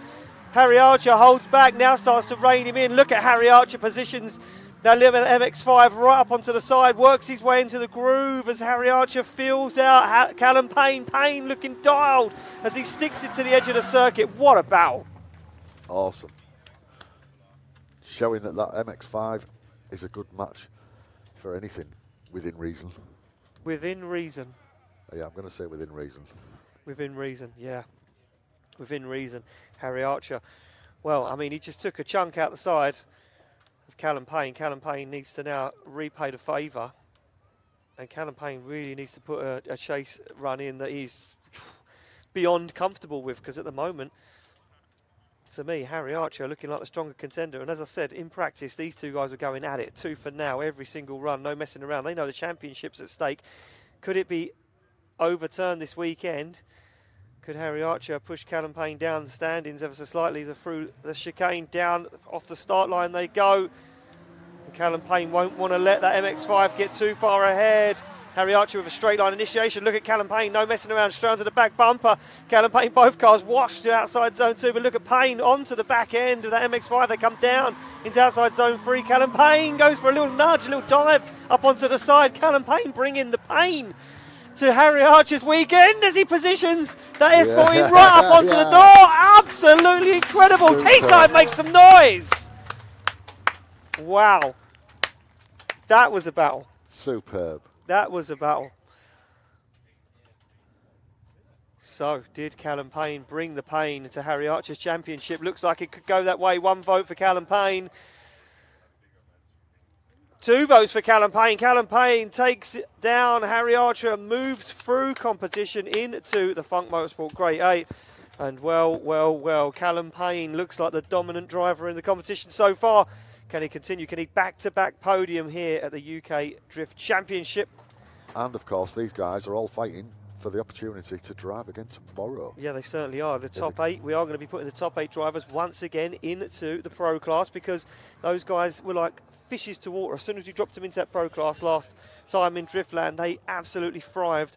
And one of those drivers was this young man, Matt Walker, got himself in the fight. But right now, he has to take on Andreas Visinkis. And Andreas, well, he thought he was going home early. He thought he was going home early, and now he finds himself in the top 16, battling for a place in the Grade 8. Yeah, got that car fixed. I'm not sure whether they replaced the part or whether it was welded and repaired, but whatever it is, they've got it up and running, and he's now chasing Matt Walker into that first corner at South Bank corner, and Matt Walker with that V8. Oh, look at the lead he's pulled. Look at that. Look at Andreas is straight all the way. Yeah, that was massive. I mean, for me, that would be a 0 straight away. Yeah, I'm going to say that's a not huge, doing anything that he should. Straight again. Yeah, this is scrappy from Andreas in that chase position, and I'm going to go ahead and say that was a 10-0 advantage for Matt Walker in the lead. Huge understeer on South Bank, and Andreas just could not hold on to it, had to back out of it and just drive that car around a majority of the circuit, and a prolonged amount of straightening is a 0. So there we go, we swap them around. And maybe still issues with that car. Maybe Andreas just limping that car around, just trying to work it into the groove, just trying to find some luck somewhere. So they're back on the line, they get the thumbs up from both sides. And Matt Walker's team would have been saying to him, I think you've got this one in the bag, you just need to put in a pretty decent, clean chase. Hammer through the gears, down into initiation. Can Andreas hold on to it? He's way down on the bank, sacrifices outside zone 2.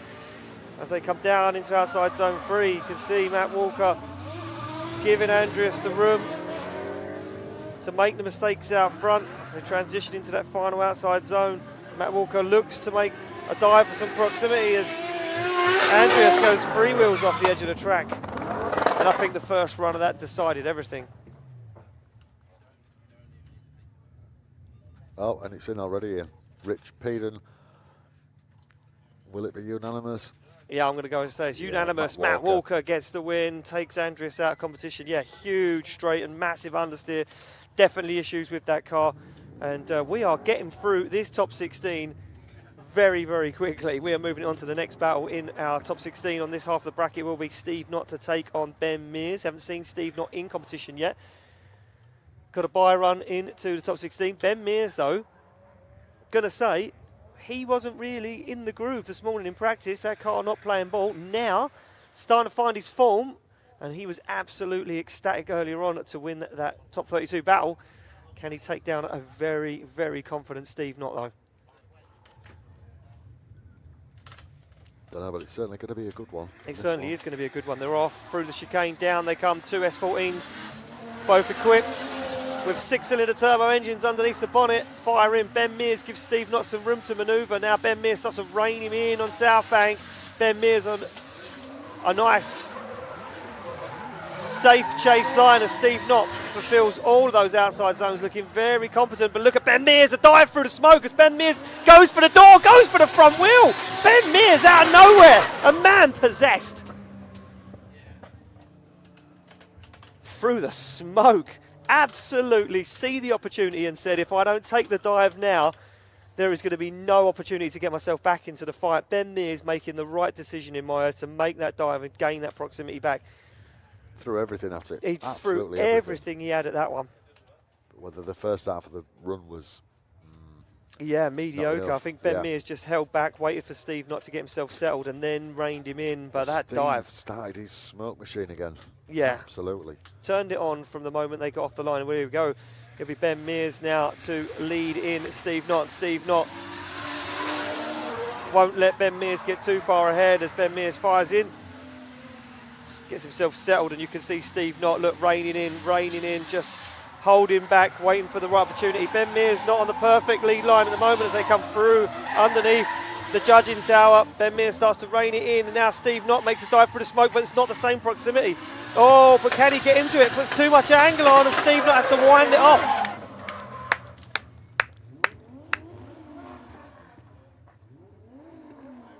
So we wait for the decision to drop in. I know it's quick. Oh, 1 vote for Steve Knott. Oh, here we go. 2 votes for Steve Knott. Steve Knott gets the win and advances through. Judges, just quickly fire that one back to you. A nice clean battle, but Steve Knott getting the overall. Yeah, thanks, Ian. I'll tell you what, the number of times I say to you, oh, I wish I could see a decisive run. I really want to see someone dominating. I want to see a good, clean battle that I can say, yeah, that guy's got the points. Watch that, replay it, and keep doing it all day long, because I could happily have that as the final. Steve Knott schooled him. He schooled him on the lead. He schooled him on the chase. Easy peasy. Easy peasy. Easy peasy. Steve Knott, easy peasy. Well, can it be easy peasy for the rest of the day for Steve Knott? We were about to find out and move it along. Harry Hudson to take on Paul Howe. Ben's coming back in September for revenge. Oh, 110%. Oh, yeah. There'll be no messing around. Ben's going to go away, work that car out, work out what the issues were, and then he's going to come back for a fight against Steve Knott, that's for sure. So first up in the second half of the bracket of top 16, Hudson, Howe. I don't know who you could count out of the fight in this one. Hudson looking strong, Paul Howe looking confident every single run of the track. Big smiles all round on the start line. There we go. Paul Howe waits for Harry Hudson to make the move as they come off the line. Corolla to lead in BMW Touring. Oh, and Harry Hudson waits to make the dive, then starts to get onto it. Paul Howe waits to get on the throttle. He knows he may be having a little bit more power than Harry Hudson. Harry Hudson straightens massively, though, down the outside zone. As Paul Howe now works himself into it, needs to get inside it, but he can't, makes a massive error. As Harry Hudson stands on the throttle across the line. Yeah, that was a good run up to that point until Paul straightened massively. Yeah. Through that hairpin. And yeah, I mean, for me, he was straight over the finish line and well, so the judges could possibly see that as a 10-0. You never know. 10-0 advantage there. So could be going. Suspect a huge advantage to Harry Hudson. Obviously, Harry now goes into the chase position behind Paul, but Paul on form in that first developments BMW. It's one hell of a team with those guys, and yeah, it's good to see him out here. It certainly is very, very good to see him out here, and there we go, thumbs up. Harry Hudson now to chase down Paul Howe. Paul Howe just about squeezing that BMW through that tight chicane, clattering it out of the way. And Harry Hudson needs to be careful now not to underestimate the grip and power of Paul Howe's BMW, and Harry Hudson does underestimate it. He goes for a cheeky little flick of the car. There's too much angle in it. That messes him up. He has to think about what he's doing now.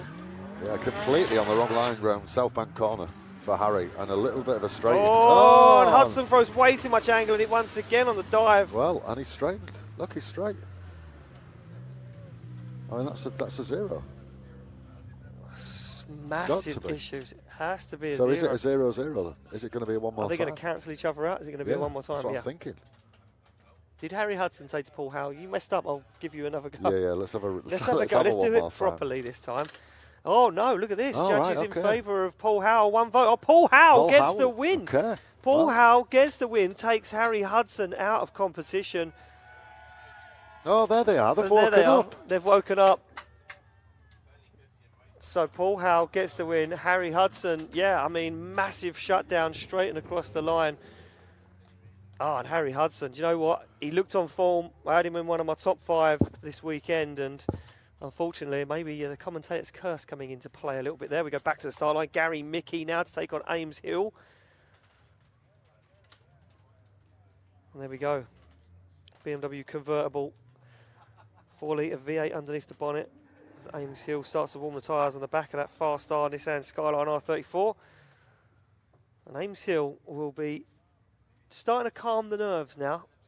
She was done one top 32 battle, but Gary Mickey, not an easy contender. He said that this is an easy drift land. Well, can we see that come to fruition? Gary Mickey leads him down into that initiation point. And look at Ames Hill, no messing around from Ames Hill. She goes for a cheeky little dive up into the door, but slows herself down way too much. She drops down South Bank.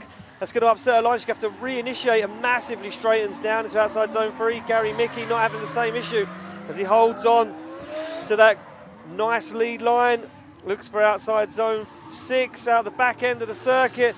Ames Hill clutch kicks the skyline, gets himself into it. A little wobble from Gary Mickey. Yeah, I think running that shallow line on South Bank corner by Ames there is not certainly not ideal. And I would think the judges will penalise her for running that line. Whereas Gary, on the other hand, his lead line absolutely on point again. Yeah, very, very nice lead line from Gary Mickey. So we'll see what happens in reverse. We'll see if Ames can pull it off and force Gary into a mistake. But Gary is a very consistent driver. You think through practice and qualifying, he's steady away, isn't he? So, and I mean, he qualified in 3rd place. So I mean, we know he's got the talent. Yeah, he certainly has got the talent. Well, Ames Hill leads him down up into South Bank corner, and now Gary Mickey says, "Oh, you want to have a cheeky little dive? Let's see if I can pull it off." Oh, Ames Hill way down off that qualifying line though, and that upsets Gary Mickey. He has to back out of that dive, and he now reconsiders it. Oh, as Ames Hill goes wide into the tyres. You see Gary Mickey see that coming. He held off, waited. Oh, and Ames Hill gets caught up in the moment and throws the car off track. Oof, that was close. Yeah, look at this. She knows she's going to have to back her way off of that. Oh, such a shame. The occasion getting a little bit too much there for Ames Hill, and she waves to the crowd. Give her a round of applause, ladies and gentlemen. She comes through. Our only female Pro 2 driver in competition. Yeah, and travelled an awful long way as well. Yes, a very, very long way. There we go. Yeah, there we go, straight away. Gary Mickey takes the win in the BMW. So, yeah, But no, so we might see Ames' car again tomorrow. We'll have to wait. We're just gonna nudge. We're gonna wait. lean on Marcus a little bit. Lean and see on if we Marcus can't get him out tomorrow. Yeah, I'm sure he packed his race suit and his helmet. I'm sure he'll be 100%. in the car, ready to go. No damage to the car. I messaged him midweek like, "Are you going to regret not bringing a car?" And it's like, "No, but you know, there's a car there. Yeah, there's but a car no, to use. There's a car to use. But there we go. And it's only cosmetic. It's so. only cosmetic. Then we go back to the start line. We go, and it will be Will Foxwell now to take on Joel Conlon. Spots in the Funk Motorsport Grade 8 filling up very quickly. Just 2 more left to go. Who's going to take it through? Foxwell, or will it be Conlon with that incredible lead driving? Well, he's got to try and match the pace or try to make a dive onto the door of Will Foxwell's car, which is looking incredible and very, very fast. A scream down through the gears through Foxwell as he absolutely fires through outside zone 1. Doesn't look like he could hold on to it, but he certainly can as he starts to light the tyres up. Look at Conlon though, playing the clever game, sticks to that qualifying line. Little wobble as he comes down to outside zone 3. Will Foxwell back onto it, back in to the zone as Foxwell navigates his way around the second hairpin, looks for the final outer zone and across the line.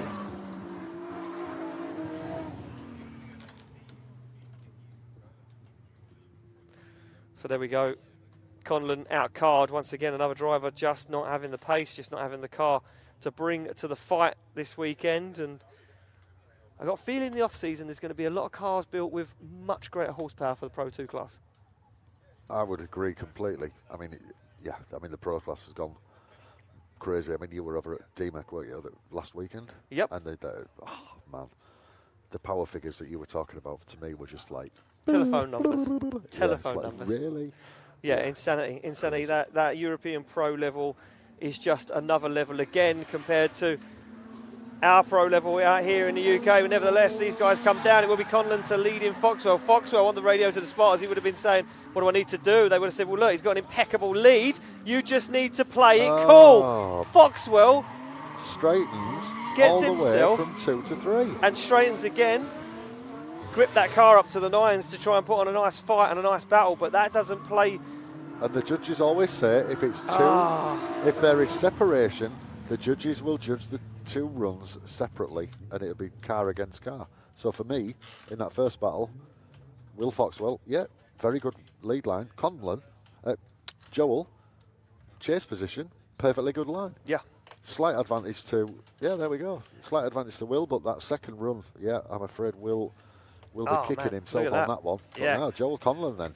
Yeah, Conlon gets the win, advances through. Unanimous decision on the 3 judges. To the Funk Motorsport Grade 8, and Conlon having a stormer of a weekend. Will Foxwell needs to go away and just say, too much grip. Yeah. Overdrove the car, overthought the situation. We go back to the start line. It will be the final battle of our top 16. It will be Lynch to take on Darius. Stephen Lynch, your first place qualifier. Well, he got a buy into the top 16. Out of nowhere, pulls on an absolute stonker of a qualifying run. Can he do this time and time again? Well, he's going to get tested right now in top 16. A space in the Funk Motorsport Grade 8 awaits for one of these guys. Darius, he's seen his share of battle already, so the nerve's gone. Lynch, though, through the chicane, down. He's got to lead him in. Will that lead line be a benefit or a deficit? As he fires into the outside zone, catches a little bit of understeer, manages to hold on to it, though. As Steve Lynch gets himself back into where's Darius? Darius is completely on the inside of the track there. Yeah, Darius making a whole host of errors there in the background. Not in the fight, goes to make a dive as Lynch right to the edge of the circuit. Look at that, Will on the edge of the track. Darius gets himself caught up on the inside, has to back out. Yeah, I would say advantage Lynch for me. So I can already hear the judges in the background saying they would like to see a replay of that after the second run. So maybe they see things in there that we didn't see. Oh no, they're going to see we're going to get it now. Replay straight away, no messing around. So what are we looking for? What are the judges looking for here?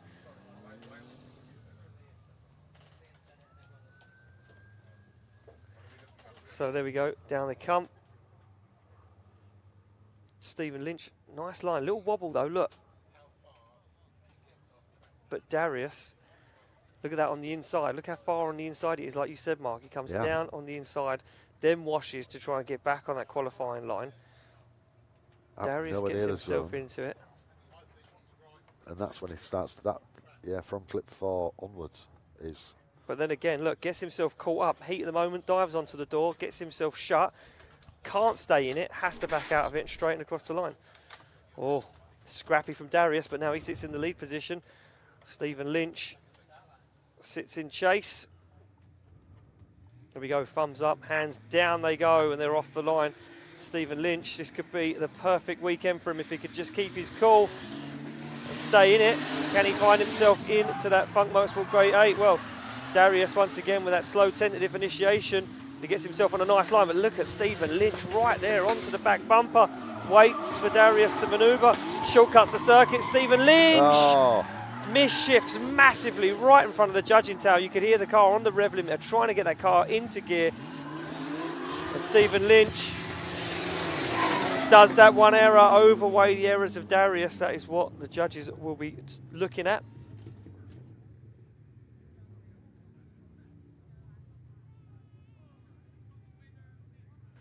So they pull up to the line. We await the decision from the judges.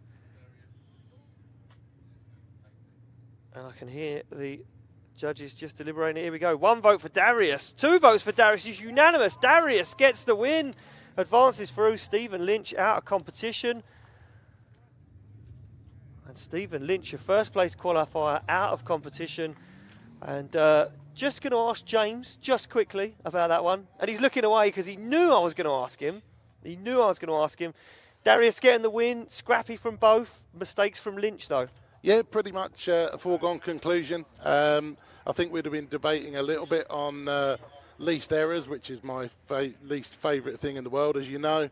Yeah, Stephen did us a favour, missed a gear, shut it down. You could hear him bouncing off the rev limiter trying to find it again. So Darius goes through. So there we go. Only down to that straight, and if not, it could have been Lynch's through to the Funk Motorsport Grade 8, and there we go. This is how it stacks up in our Funk Motorsport Grade 8. It'll be Finn Wells to take on Callum Payne. Wow, what a battle that is. It'll be Matt Walker to take on Stephen Knott, Paul Howe to take on Gary Mickey, and Joel Conlon to take on Darius. Well, all of those guys you're seeing on screen right now, they will be in the fight tomorrow in our pro competition, so we will see those guys tomorrow in competition taking on the big guns. They've had the most amount of seat time so far, but who will be taking it through to the final 4 and a potential spot at the podium? We are moments away from finding out who that is going to be. And there we go. We are on the line, ready to rock and roll. Teeside, are you ready for your Grade 8? They're getting there, they're getting there. Well, they've got to get there a bit quicker than that. Here we go, Callum Payne sits on the line in lead position to take on Finn Wells. Finn Wells been an unstoppable force at the moment.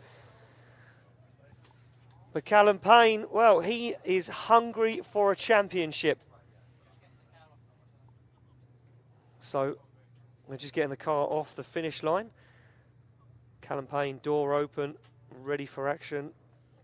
I don't know what way this one could swing. Don't look at me asking for a prediction. Well, you know, I like predictions. Normally at the bottom of the battle tree, I write a little prediction of who I think is going to be in the final. Today I didn't do that because last time I did it, they got knocked out in top 32 and I felt really bad. So I don't know. Callum Payne's an absolute stormer, but Finn Wells' line has just been incredible. And the way he manipulates that chase car, that lead car, and makes the dives through those 2 tighter sections is just incredible.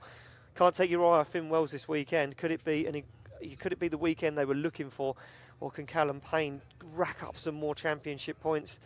Could he do it back-to-back wins? I'm saying nothing. Can you tell? Yeah. You're literally just playing it so cool. Yeah. So cool. Just sitting there, just no answers. So if you're wondering what the hold-up is in action, we are waiting to get a broken-down car off the finish line. How disrespectful. Oh, that's probably Stephen's car then. So it could be Stephen Lynch. Stephen Lynch, yeah, I'm getting a nod. Yeah, Stephen Lynch has broken down. I can't see from here. Penned in by barriers and TV screens. There we go, thumbs up all round. We translate that down to our start line, Marshall.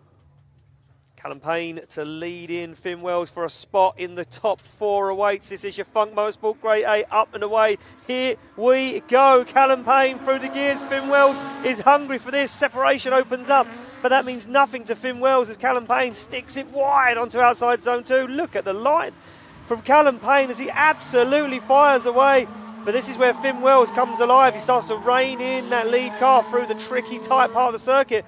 But it looks like Finn Wells has nothing in this one, as Callum Payne is a force to be reckoned with as he lights up the tyres on the back of the S14 and finishes up an incredible lead run. And I'll tell you what, I was watching Finn's line as well. The chase run, absolutely spot on. He's listened to the judges, though, Ian. He has. You know, like literally just said a couple of minutes ago, if there's any separation, run that qualifying line. So exactly that was an epic run from both drivers. It was. So yeah, they are making their way back to the start line. And yeah, Finn Wells, he listened in briefing, played the game, knew what he had to do, and stuck it to that qualifying line. He couldn't have a chase, but he did what the judges asked for. There we go, back on the start line, ready to go. Callum Payne to chase down Finn Wells. Finn Wells looking strong, but Callum Payne unstoppable at the moment. Absolutely unbeaten in the Pro 2 class. Finn Wells fires in. Callum Payne gives him some room now. Callum Payne starts to nose the S14 up and to the side at 350Z. Look at Callum Payne, gets into it, backs out, but makes a massive error. Callum Payne has to straighten, being too brave down the outside zone 3, looks for the transition. Wow, risky manoeuvre from Callum Payne as he goes to the wheel and the door of Finn Wells 350Z, wheel to wheel across the line. But I think it's done. I think the damage is done. I think you're right. Yeah, I think you're right. It's done. After that first run, I was saying both runs perfect, and that's when it comes up to the chase driver to make sure he's got it absolutely perfect in that chase position and own the lead driver when they've done runs like that. Judges want to see a replay, so I wonder what they're looking for now. I wonder if they're looking lead to lead, chase to chase because of the separation. Yeah, and I'm getting told yes, you're correct for once. First time all weekend I've been right, apparently. All year. So there we go. Looking at lead to lead, chase to chase now. So yeah, well, they're going to, like you said, yeah. I think Finn's run was as good. There, look, through 3, wide line for Callum, wide line for Finn. Perfect line from Finn. Again, listen to the judges this morning, and when the judges say if there's separation, run that qualifying line, and we will judge them independently. And there, look, Callum, perfect line. Callum, perfect line. Finn, perfect line. Yeah, Finn, Callum. yeah. I mean, look, proximity, but I think Callum Payne went a little bit too hard in the paint. I think he just pushed a little bit too much.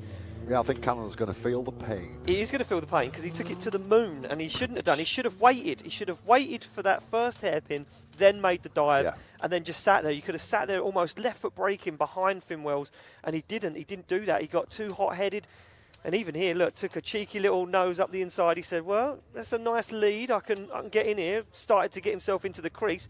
Finn Wells still on angle. Will's still on angle as he comes down into outside zone 3. And Callum's not online. And Callum's not online. He fell apart a little bit there, did Callum Payne. I think the pressure got to him.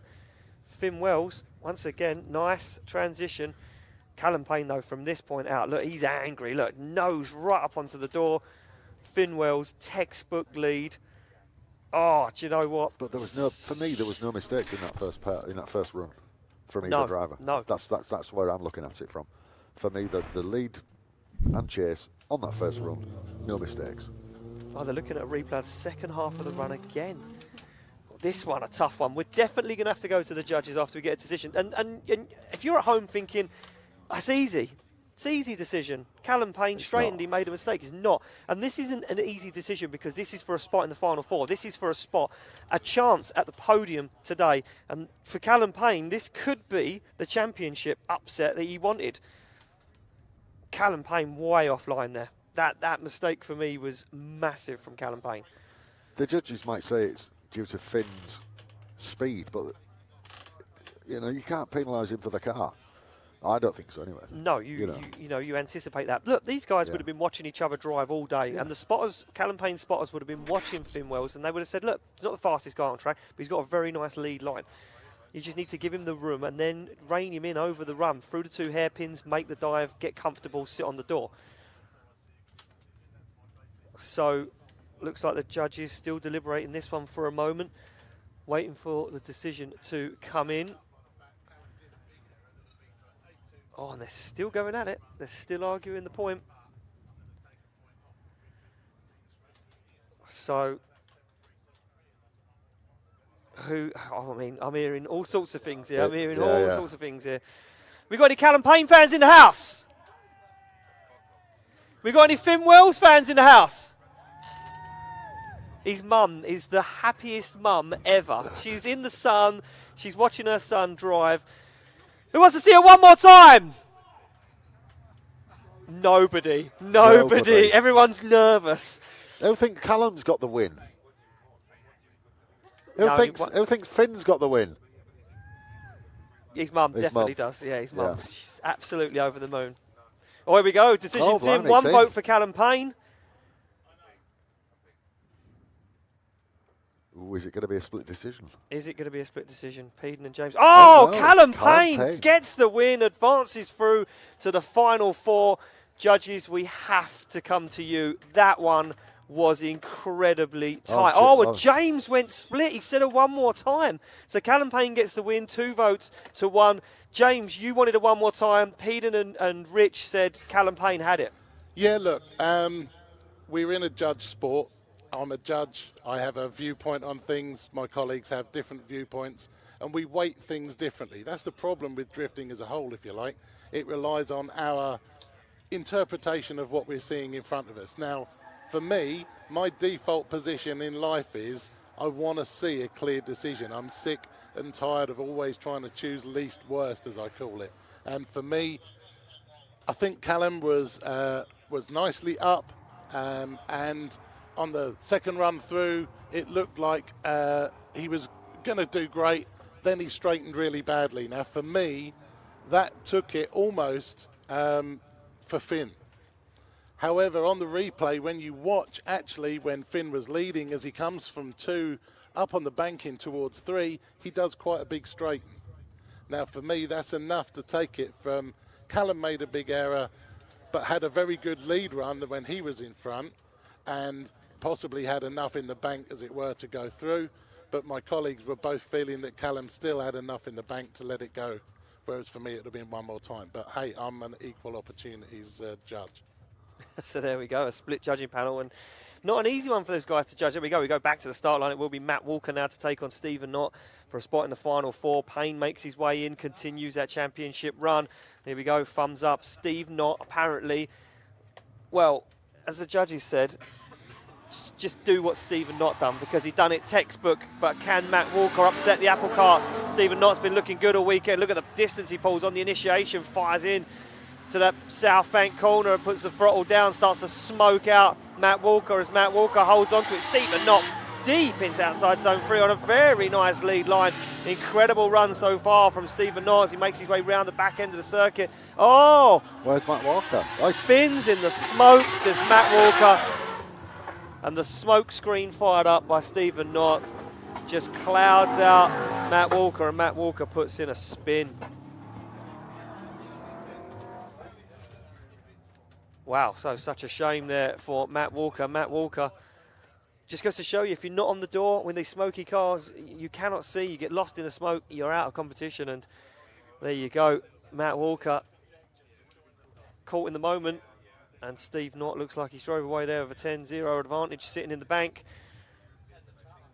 And we wait to get the signal from the start line for these guys to head away. And there we go.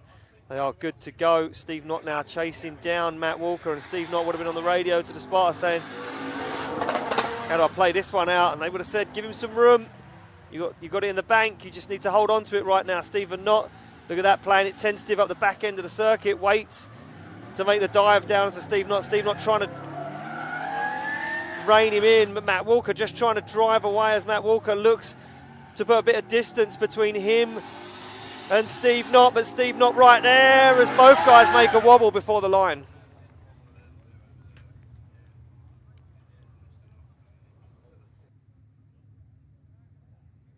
So there we go, they pull back up to the finish line. There we go. Oh, votes in straight away. 1 vote for Steve Knott. And 2 votes for Stephen Knott. Stephen Knott gets the win, advances through into the final four. And, well, he was on my list. So was Callum Payne. So that's 2 out of 5 at the moment anyway. So there we go. Stephen Knott looking strong. Goes back to the paddock. Fresh pair of tyres. A little bit more fuel in the tank, and he'll be ready to rock and roll for the playoff for the final. Yep, first semi-final. Be Callum Payne and Steve Knott. And now we've got Paul Howell and Gary Mickey aiming to move on into the other semi-final. And then it will be Joel Conlon and Darius. To take on Darius. So there we go. Gary Mickey to lead out Paul Howe. Paul Howe feeling confident, as we said, keep saying it, more and more confident and stronger every single run of the track. And that car now behaving as Gary Mickey stood a step on the podium at the last event and liked the taste of the champagne. He said, I want to have another shot of that because it tasted good. And Paul Howe, well, he's came in to upset the apple cart. Look at the dive from Paul Howe. Can he hold on to it? Massive dive from Paul Howe as they come into that first hairpin. And Paul Howe, big dab of the handbrake there to set the car up for that final turn. Gets onto the back bumper. Gary Mickey, not really a foot wrong in the lead position, though.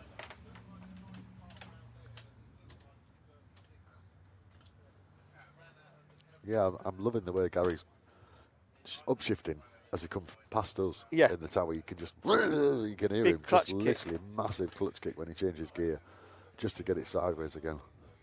Yeah, Gary Mickey looking strong out front now. Paul Howe, that massive dive, a few errors creeping into that run, but nevertheless, Paul Howe did go for the risk reward. We swap them around. Paul Howe gets the thumbs up. Gary Mickey gets the thumbs up. And here we go. Mickey's opportunity now to try and gain some redemption as Paul Howe drops a wheel on the dirt, fires some dust in the face of the start line marshal. Look at the separation as Paul Howe tries to put a lot of ground between him and Gary Mickey right now. And he's doing it as well. He certainly is doing it. Can he hold on to it though? He's on a clean-ish line. Gary Mickey on a nicer line out back though. Again, another driver listening to the judges in the briefing, sticking to that qualifying line as Paul Howe puts a lot of ground between himself and Gary Mickey as he brings it across the line.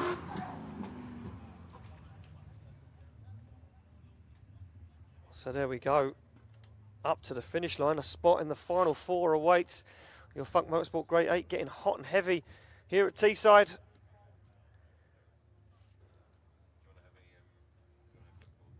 Discussion. Oh, and they're discussing it, discussing this one. I think it could be the errors that crept into Paul Howe's chase run where he made the dive. There was a few little errors that crept in. It was an incredible dive and I was all for it, but I wonder if the judges see it differently. Here we go, we're going to get a look back at the replay of that for you guys watching at home or on your phones on the banking here at Teeside Autodrome. Best place to see the replays. So there we go, down they come into initiation. And Paul Howe much closer on initiation, does back out of it, waits for Gary Mickey to get himself set up, but then Paul Howe falls way down on the bank, and then look, you can see shallows up the angle, makes a massive dive, but then there's this error. Look at this, makes an error, and then look, makes another error there, dives across the track mark, straightening again.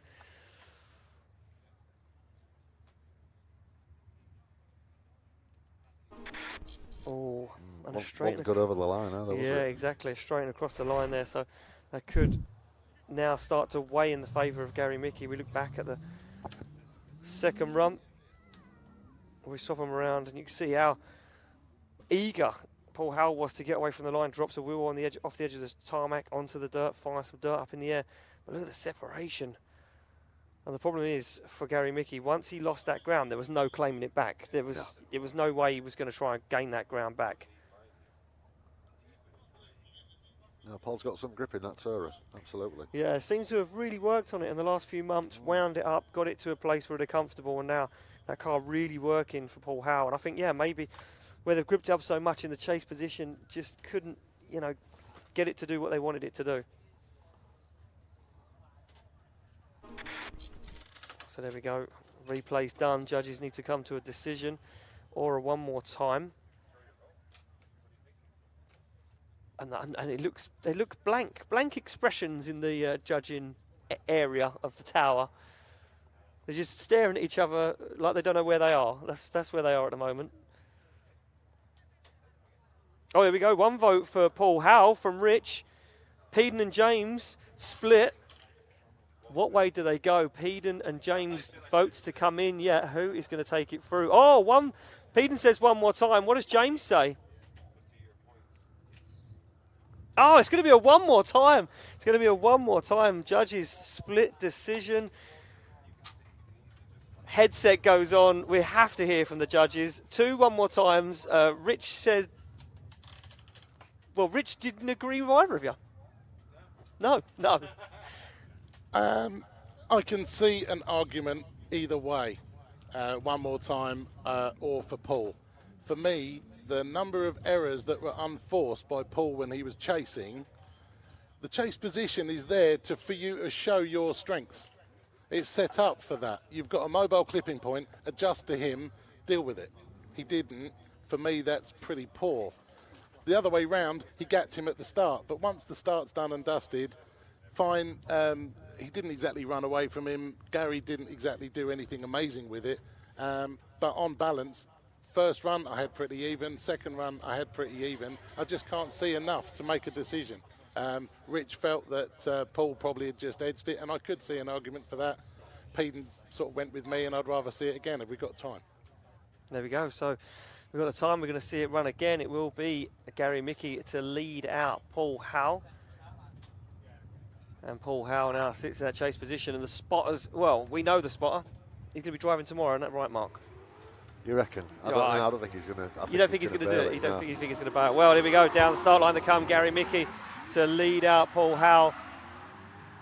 Gary Mickey wide on that outside line, but look at Paul Howe this time. No messing around. Look at that on the handbrake early. Goes once again for that wide dive.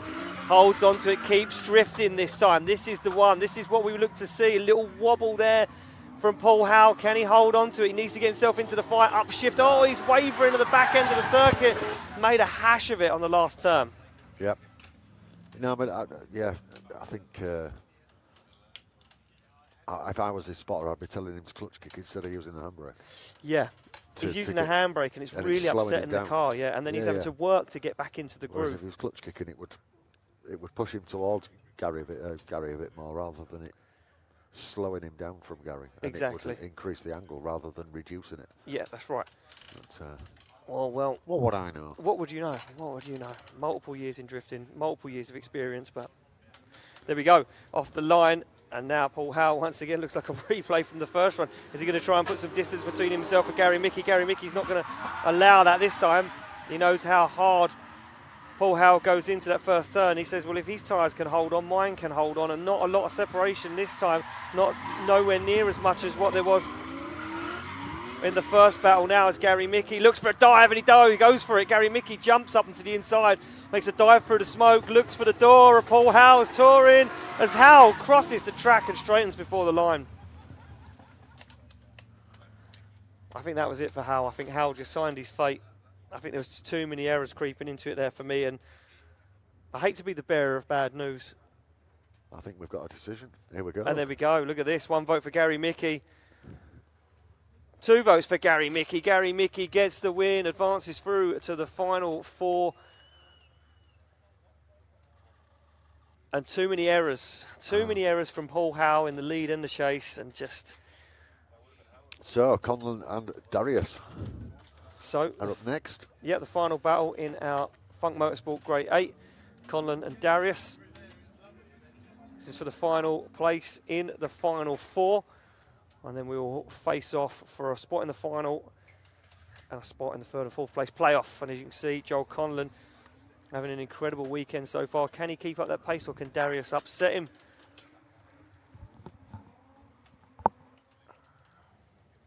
As Joel Conlon warms up the tyres on the back of that 350Z. There we go. Joel Conlon pulls to the line. Darius doesn't decide to warm his tyres. Says, I'm ready to rock and roll. No messing around here. Gets himself straight up onto the start line. We wait to go. And we are good to rock and roll. Thumbs up all round. There we go. Hands down. Joel Conlon to lead out Darius for the final spot in the final 4 awaits. Joel Conlon with that incredible lead. Can he bring it back? Can he hold on to it? Can it pay dividends this weekend? Look at Conlon right to the edge of the circuit. Kind of upset his line ever so slightly, but he did manage to get himself into it. Oh, Darius with a massive mistake in the hairpin, had to straighten. Oh. Away. After all that. After all of that. That was, yeah. Painful. That was his. Yeah, that was his to lose, and he lost it. That line, he was. I know, he was on so the high. Edge of the track the whole way around. The lead line from Joel Conlon this weekend has just been incredible.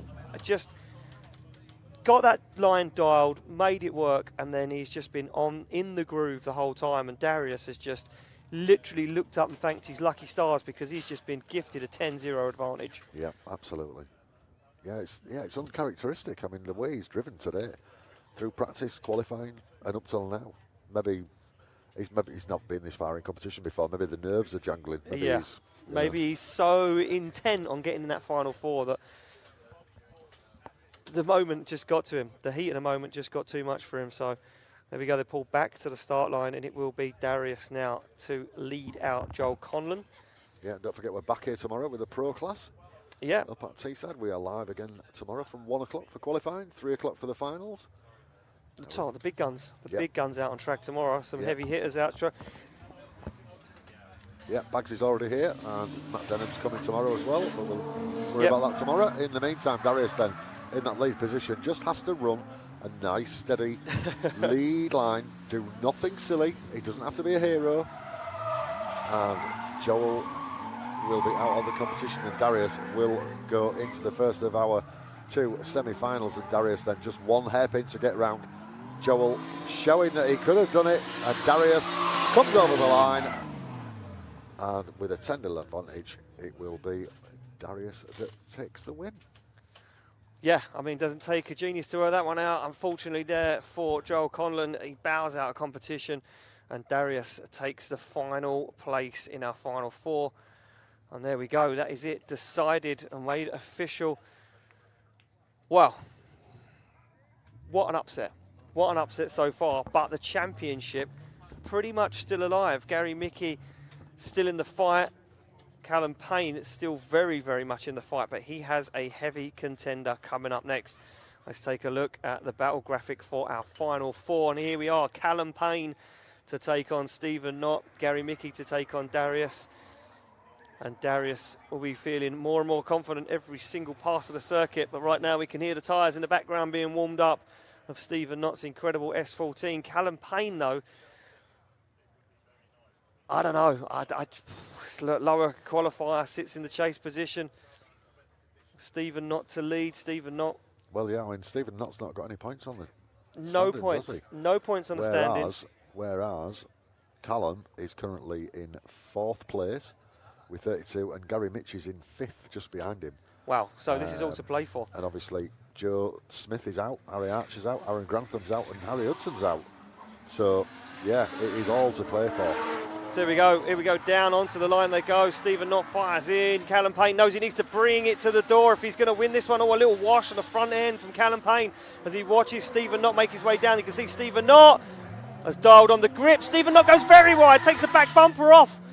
That upsets Callum Payne's line. Steve Knott drops 2 wheels off the edge of the circuit. Stephen Knott feeling the heat at the moment as Callum Payne jumps onto the back end of that S14. Oh, Stephen Knott feeling a little bit of the heat of the moment. Pressure. Yeah, I think he's feeling the pressure. I think he's just realised he's in the final 4, and that he win one more battle and he's in the final. 2 shots at the podium. But Callum Payne, he knows, is a strong contender. He knows Callum Payne's been here before. He's done it. So there we go. You can see the back end of that S14 exposed now after shedding some panel work. And Callum Payne will sit in the lead position saying, well, made a mistake. 2 wheels off track. It's not a Nissan, it's a hovercraft. Look. It's a hovercraft. It's one of those cheating Formula 1 jet cars. Yeah. Sucks it to the track. So there we go. Stephen Knott will be still on the line. I think he's kicking himself, Stephen Knott, here a little bit. And I think he's going to push too hard in the chase position and try and overturn a little bit of lost ground here against Callum Payne. Callum Payne, though, is super cool, calm and collected. And again, Steve. And there we go. We get the thumbs up all around in the tower to send the 2 cars off the line. This is for a spot in the final. Waits who will take it. Callum Payne's been here before. He knows the drill. He knows how it plays out. Stephen Knott fresh after some time away from drifting. Back in the car, looking good as ever. But can Stephen Knott upset Callum Payne's championship hunt? They come firing down. Callum Payne looks for that wide outside line, goes into it. Look at that. Steve Knott dials on a little bit too much angle, sacrifices a little bit of proximity now. It's Callum Payne sacrifice the outside line. Oh, an understeer from Callum Payne. Callum Payne understeers off the edge of the circuit. Stephen Knott goes for the overtake. And Callum Payne shuts it down. What is going on? What is going on? So the question is, was the first run a 10-0? Yeah, I mean, this is what it's going to come down to. It was the first run a 10-0, was the second run a 10-0. I'm going to say, yes, potentially that is what I think happened. I think it's a 10-0, 10-0. I think we're going to see these 2 guys run again. Well, we know the result from the second run, because Callum was straight. Yes. I am assuming, I'm only commentating on what I've seen, the same as everybody else, but I would say that was a... Stephen Knott goes very wide here, though. I mean, he's way off track. And yeah, I mean, I'm not going to relay what I can hear from the judges, but yeah, I can hear from the judges. Comments.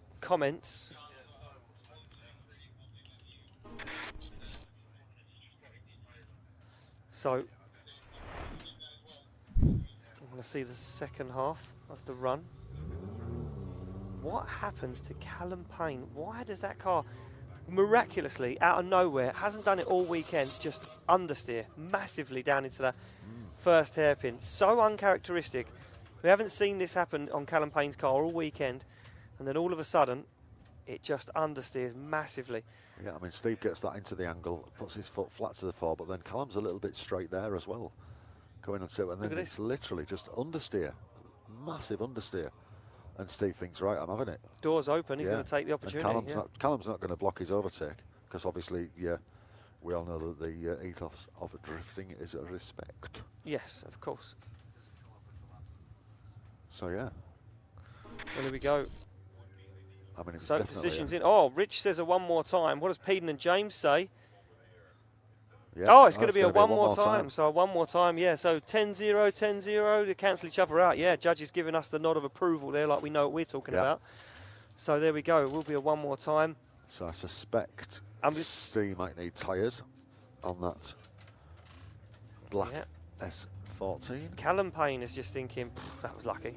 Yes. That was lucky. So there we go. Yeah, tyre change. So it won't be a one more time instantly. Yeah, Steve. So we'll pull. I'd like to see the next battle of Gary, Mickey, and Darius to the line if we've got the cars ready. Yeah, so it will be Gary Mickey to take on Darius Tastic, and we're just waiting to get those cars warmed up and ready for action.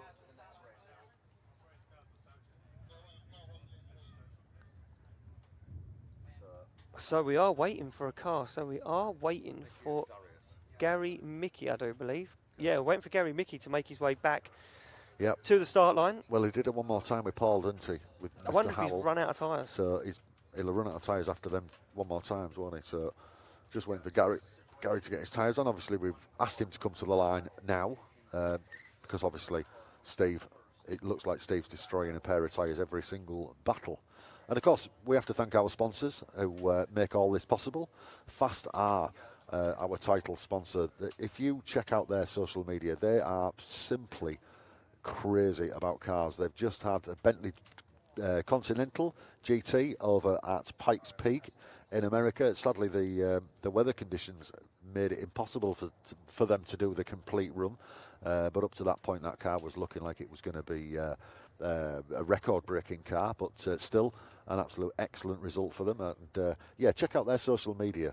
I mean, they are just car nuts completely through and through. And yeah, the content's amazing, and it's from across the world. So yeah, so a big thank you to Fastar. Funk Motorsport, obviously heat management. If you are running a turbo, or you need to keep your engine bay cool and stop your legs getting burnt, your feet getting burnt, and everything else like that. Cable wraps to make sure that your throttle cables and all that under your bonnets needed keeping cool and not melting. Give the guys at Funk Motorsport a shout. Kobo seats, keeping you safe and sound in your car, with some absolutely incredible seats, along with other safety equipment such as hands devices, harnesses, and obviously they can supply you with seat frames, etc., etc. So yeah, go and have a look at Kobo seats. Driven Racing Oils, excuse me, obviously the lubricant company. Get in touch with Axel Hildebrand, who was at Goodwood last week in his car. ASNU, the fuel injection specialist. Dorenza, specialist in various European cars, not just Japanese cars. Like I say, have a look at their MVT intercoolers. They are absolutely superb. Wheel spacers, tyres. Garage D, Julian and Dara will get you in touch with anybody that's got any Japanese parts, and it's usually he's usually got it in stock. And Hell Performance, obviously, for your hoses and movement of fluids around your car. Speak to Steve at Hell, and he will look after you. In the meantime, we have Steve Knott and Callum Payne, and we are going to run these two straight away. And it will be Steve in the black Nissan, leading Callum in the blue Nissan, the winner from Driftland 3 weeks ago. Yeah, look at this. Callum Payne straight onto the back bumper. Leaves him some room to manoeuvre on the initiation. Now Callum Payne knows he needs to not mess around this time. He can't make a mistake. Tries to hunt down Steve Knott. Steve Knott, though, absolutely flying. Callum Payne goes for a dive on the hairpin. Has to back out of it. Think about what he's doing now. Makes a dive through the smoke once again. Oh, contact as Callum Payne dives up onto the door, smashes the door of Steve Knott, disposes the bumper and continues to drift. Wow. Well, it didn't look like it affected Steve's line, because Steve just kept it pinned, kept it planted, and was able to finish the run. So obviously we need to get that bumper removed. So I'm guessing Scott's going to yeah, Scott's on a run again. Yeah, Scott's done some amount of running today, and his legs have turned into lobsters. A favourite sweet of many people's squishies, because when he takes those shorts off tonight, the top are going to be white and the bottom half are going to be pink. And he said to me, I forgot a belt. So he's had to put zip ties on his shorts to hold them up, and it's not successful at the moment. So there you go. Well, don't say that. We don't keep the camera on him, for don't keep the camera sake. on him. Yeah, it's a family show. Yes, it's a family show. So we don't want to expose our marshals too much. There we go. We swap them around on the line. Callum Payne. Well, I mean, how did the judges look at that one? Contact, unaffected on the lead and the chase. Callum Payne stayed in it. So did Steve Knott. Aggression from Callum Payne, though. Angry. He's saying, I don't care. I don't care anymore. I don't care anymore. I want to be in the final. I want to be in the final. I have a championship to win. So there we go. It looks like the track is clear. And just one lonely round of applause there for our marshal, Scott. We get thumbs up. Hands go down. Look at that, Callum Payne. No messing around. As soon as the hands start to drop, he's off through the chicane and down. Steve Knott knows he needs to repay the favour. Jump up onto the door. Can he get into it? Look at that, Callum Payne way high on the bank. Shallow is up the angle. Gets himself into it as he comes firing down to outside zone 3. Steve Knott's going to try and get himself into the groove, and Steve Knott's car shuts down. Never. Well, I reckon that was shifting from second to third, because that's what a lot of the drivers do as they come into that first hairpin. They are absolutely pinned in third gear, and then they have to downshift into second gear to get round those hairpins, and I'm guessing Steve missed a gear, unfortunately. But we will see all these four wow, drivers. Look at that. Yeah, unanimous. Straight in, no messing around. Callum Payne goes to the final. So Callum Payne heads to the final. Steve Knott will face off for the third and fourth place. One shot at the podium for him.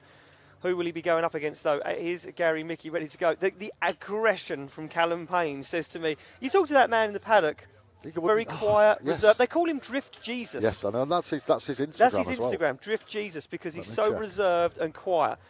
And then you get him behind the wheel of a 400 horsepower drift car, and he turns into the Hulk. Possessed. Yeah. Yes. So there we go. Callum Payne says, I am not losing this championship. I'm hungry for it. I want it. I know I can do it. Gary Mickey, though, just a couple of points behind him in 5th position in the standings at the moment. He gets to take on Darius for a spot. His username is drift.jesus.callum. That's his username. So if you want to follow Callum, last photograph we put up was him on the podium at Driftland. Well, there you go. Of course it would be. Will it be another one? Well, it certainly is. It doesn't matter what step he takes because it's going to be either first or second for Callum Payne. Who is going to be next to him? Will it be Gary Mickey? Will it be Darius? One of these guys will be facing off with Callum Payne in the final. They fire down. Gary Mickey in at the outside zone. Looks like he caught a little bit of understeer. Waits so long for the car to find some grip, then gets back into it. That opens the door for Darius to find the side and the back bumper of that E36 convertible, but Darius gets himself caught up on the inside, has to wait to make the transition to get on the power. And another dirt drop as well in that position. Yeah, look at Darius though, fires the back end up onto the side in the middle of the circuit. Dirt once again fired up in the air. Yep, another close run, but again, mistakes from Darius. Gary not running much angle, though. I don't know if you noticed that. Yeah, very shallow, yeah. Just trying. I think he's trying to put some distance between him and Darius to hope that Darius doesn't get on the door, but Darius got some pace. As you can see, Darius probably on the radio to the spotters, taking his time to get some air in the car and get himself back to the start line. So there we go, Darius. Yeah, and we'll see all 4 drivers once again, either in the 3rd, 4th, or the final. So let's see who it's going to be into the final. There we go, Darius off through the chicane. Gary Mickey, will he get another shot? Callum Payne, will we get a rerun? Gary Mickey dives across the track. He knows he needs to be on the door. Darius's car has the pace, has the power and the grip. Makes his way around Southbank. You can see Darius on nice angle on a nice line. Gary Mickey goes for it, puts too much into it and makes the same mistake that Darius does. Judges put their hands on their faces. They cannot believe what they are seeing. 2 complete exact errors for both drivers in the same place. Well,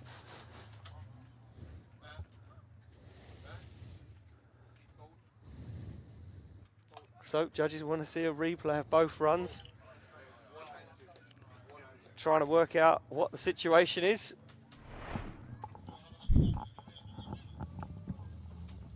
Here we go. Here is a replay of the first run as they make their way down. Gary Mickey in that lead position. Darius to give chase. Darius with a very late initiation, waits for Gary Mickey to set himself up on South Bank, and you can see hardly any tyre smoke from Gary Mickey's car. Very tactical driving, modulating the throttle, letting that car grip up and try and drive away. Darius though, look, this is where he gets himself caught up on the inside. Wheel up on the curb, makes a massive mistake. Does manage to get himself back into it. Is the error as big as Gary Mickey's error in his chase position? So that's what the judges are going to be talking about, and you can see him there pointing at Darius as they finished up the run on the inside, wheels off the edge of the circuit. This is the second half of the run. So Gary Mickey hunts him down, hunts Darius down. He knew he couldn't let him get away. He knew he had to stay with him. They come down on initiation. Gary Mickey goes for a very brave initiation, goes right up onto the door, lets Darius start to pull away as Gary Mickey shallows up the angle, makes his way down. This is where Gary Mickey makes a massive error, goes for a big dive, almost washes completely off the track, but it is straight and it is over the curb. It's 2 wheels on the curb there, and on the replay looks a lot worse than what it did in real time for Gary Mickey. So there we go. Judges seen the replay. What is the decision? Gary Mickey out of the car. He's ready to get the decision. 1 vote for Darius. 2 votes for Darius. Darius goes to the final. Gary Mickey goes to the 3rd and 4th place playoff. And as soon as our judges are done writing their notes, we will go to our judges, because that one was a close one. Both drivers making mistakes at the same part of the track. Both guys making mistakes, not clean, not 100%. James, that one difficult again. Yeah, look, as judges, we have a few things at our disposal, and I don't just mean the replay. When we're looking, we look run to run, and lead to lead, chase to chase, and so on. So we can compare not just did the lead driver pull away on that particular run, we can look at lines and everything else. Now, initially, we were pretty much all thinking it's going to be one more time again. On reflection, though, Darius, although he made a dive here that didn't work and was clearly a big error, but he never really stopped drifting. At no time did he cease drifting, cease having angles, cease keeping the wheels spinning. Now, when roles were reversed, when Gary did it, it was, I'd say in my heart of hearts, it's the same error. However, he got contact. Well, it's a non-contact sport, and we do say that in the briefing. And B, he had to restart drifting again. So for me, on balance, actually, Darius did the least worst, and that's that phrase that I hate so much. Well, there we go, the least worst, yeah, and we hate hearing that. But when it comes down to it, that's exactly what it comes down to. So we are just hearing a little bit of feedback. I'm just going to quickly go off air and get this live in my ear, what I'm hearing. I'll be back. Don't go anywhere. 2 seconds.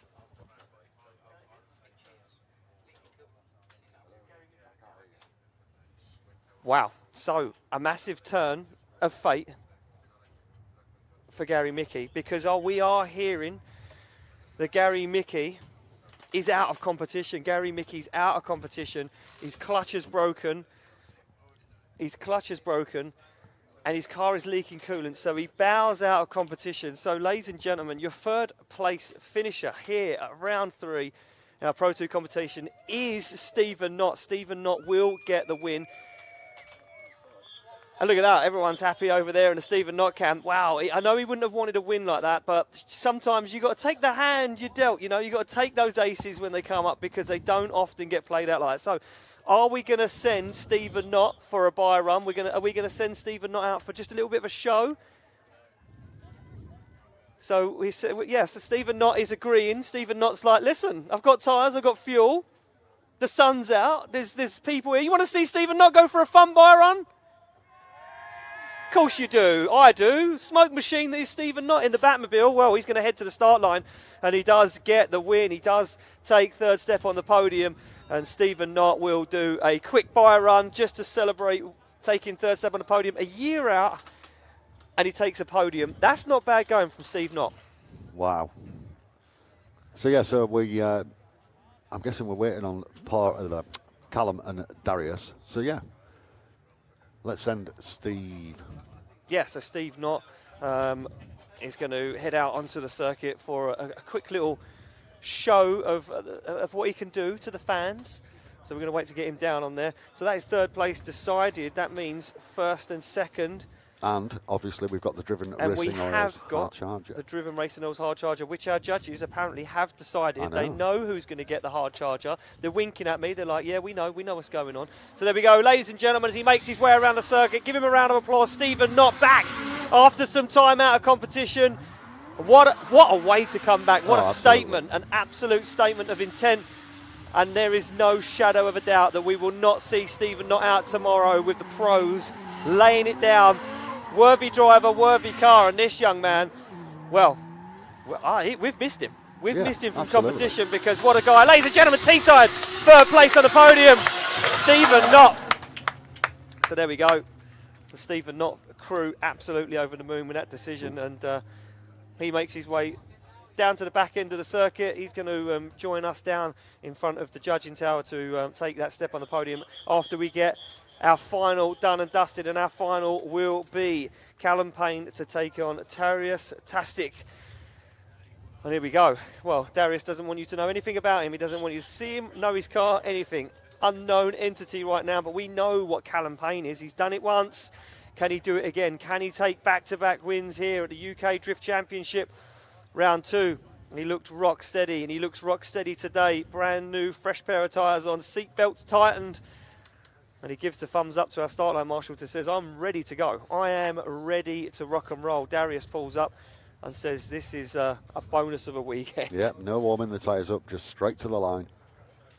So Callum to lead. as the highest qualifier. Darius in the chase position. Yeah, so there we go.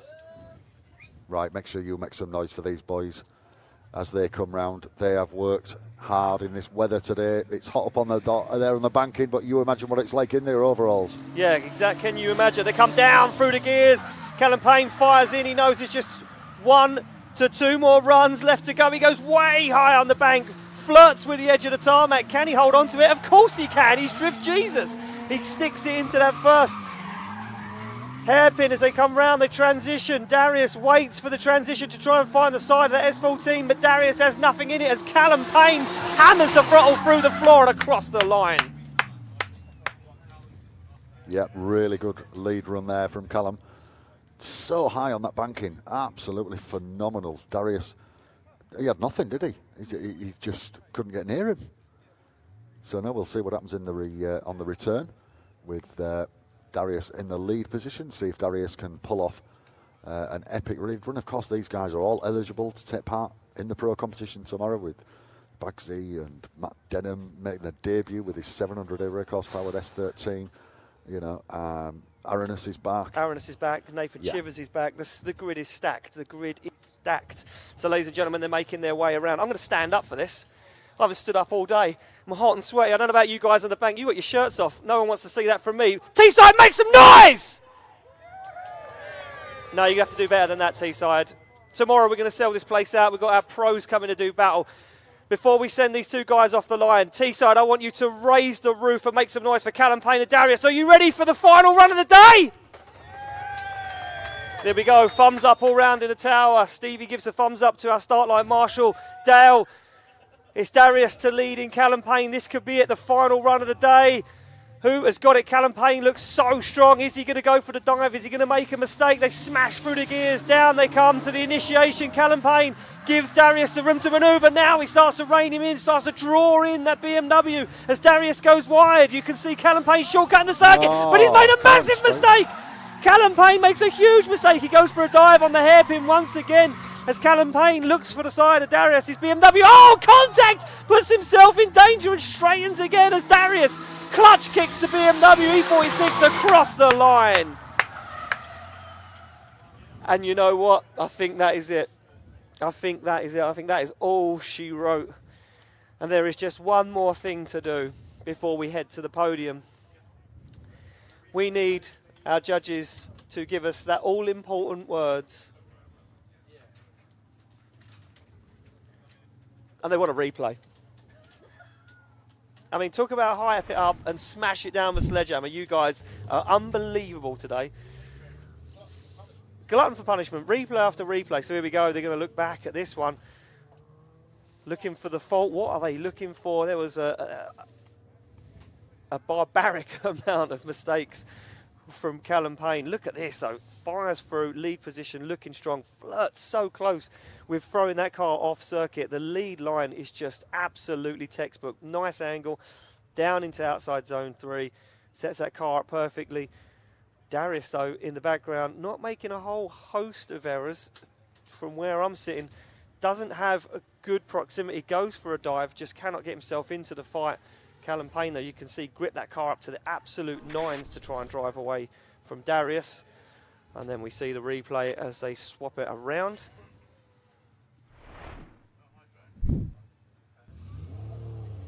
So here we go.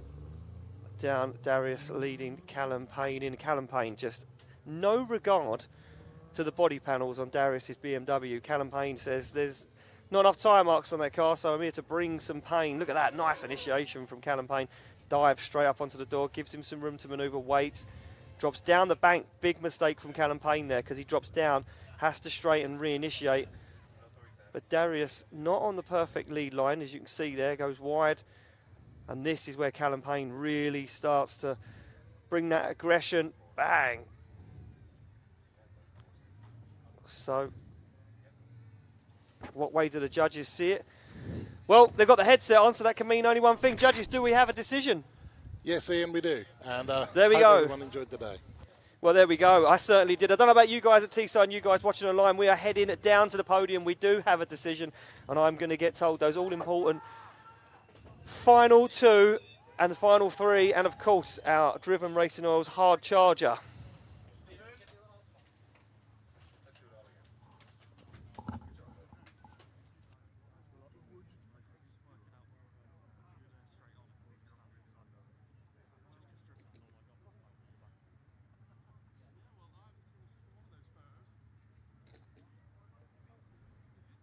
So there we go. I've just been informed of the decision.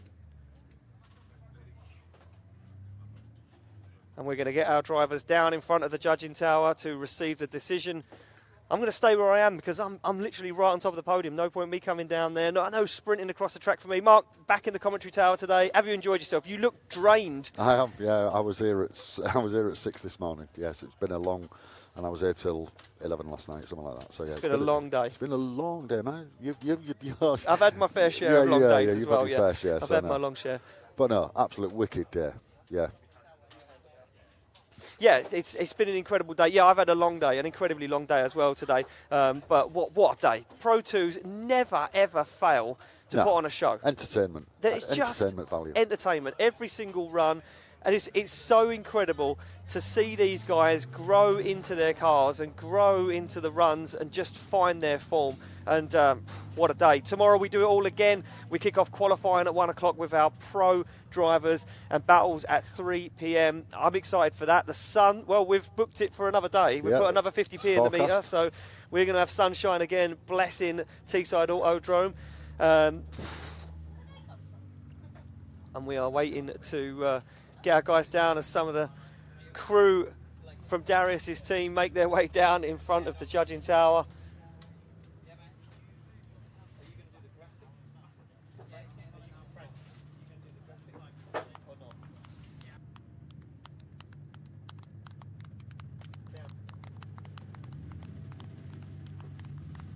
So there we go, Steve Knott makes his way down in front of the judging tower. Payne and Darius, as soon as they get themselves out of the car, we will announce our round 3 Pro 2 winner. Ladies and gentlemen, for you guys that attended Teeside today, I just want to say a massive thank you for coming out and bearing this incredible weather. I hope you're going to join us tomorrow for our pro competition. I can't wait. I'm going to be up bright and early and here at the track. And there we go. Darius makes his way out the track. He looks out of the car. He looks absolutely battered and bruised and worn to the ground as Payne, Drift Jesus, steps out of the car. So we just wait to get the thumbs up from our man on the ground, Scott, to make sure that he's all ready to rock and roll. He is all ready to rock and roll. So first trophy we're going to hand out today is going to be one from Driven Racing Oils, and it is our Driven Racing Oils Hard Charger. That goes to a driver that our judges deemed has pushed their car themselves to the absolute limit. And ladies and gentlemen, I can confirm that taking home today the Driven Racing Oils Hard Charger is Harry Hudson. So Harry Hudson, if you want to make your way down onto the circuit, come and collect your trophy. Come and get your photo with the guys. Absolutely incredible showing from you. And does he get into the show tomorrow? Did he get himself into the show tomorrow? No, he didn't. He just missed out. Oh, that's a shame. Would love to have seen Harry drive tomorrow. So, ladies and gentlemen, we know this decision. Taking third step here at the Pro 2 event, round 3, is Stephen Knott, ladies and gentlemen.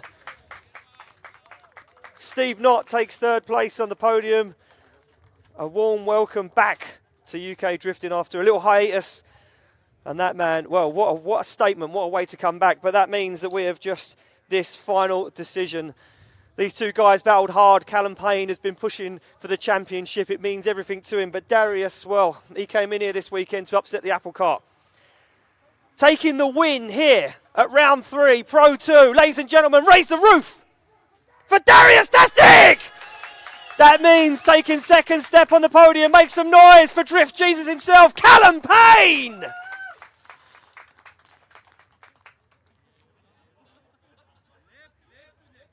So there we go, ladies and gentlemen. Darius Tastic takes the win here at round 3 of the 2021 UK Drift Championship. Payne takes second step on the podium, and Steve Knott takes third step. And Harry Hudson is your Driven Racing Oils Hard Charger. From me, from Mark, from everybody here at the UK Drift Championship, we will see you tomorrow at 1 o'clock for pro qualifying. You won't want to miss it. It's going to be hot and heavy.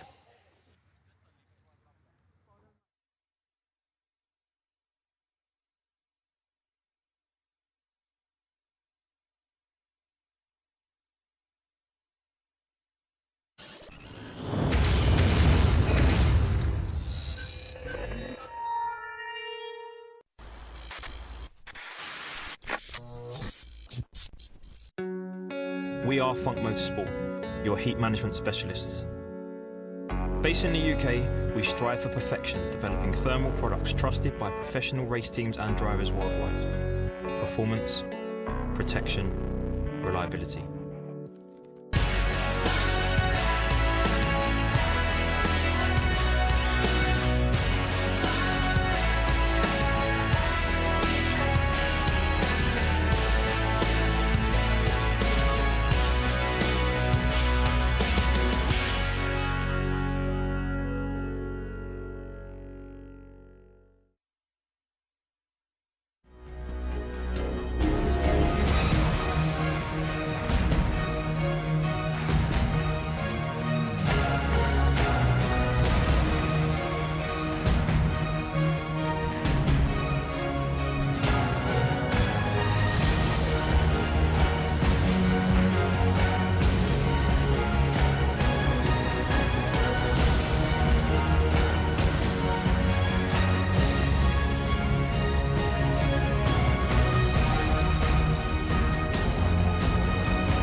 More horsepower, less wear, better performance. Introducing new GP1 high-performance driven racing oil, developed specifically for competition, classic, and import vehicle applications.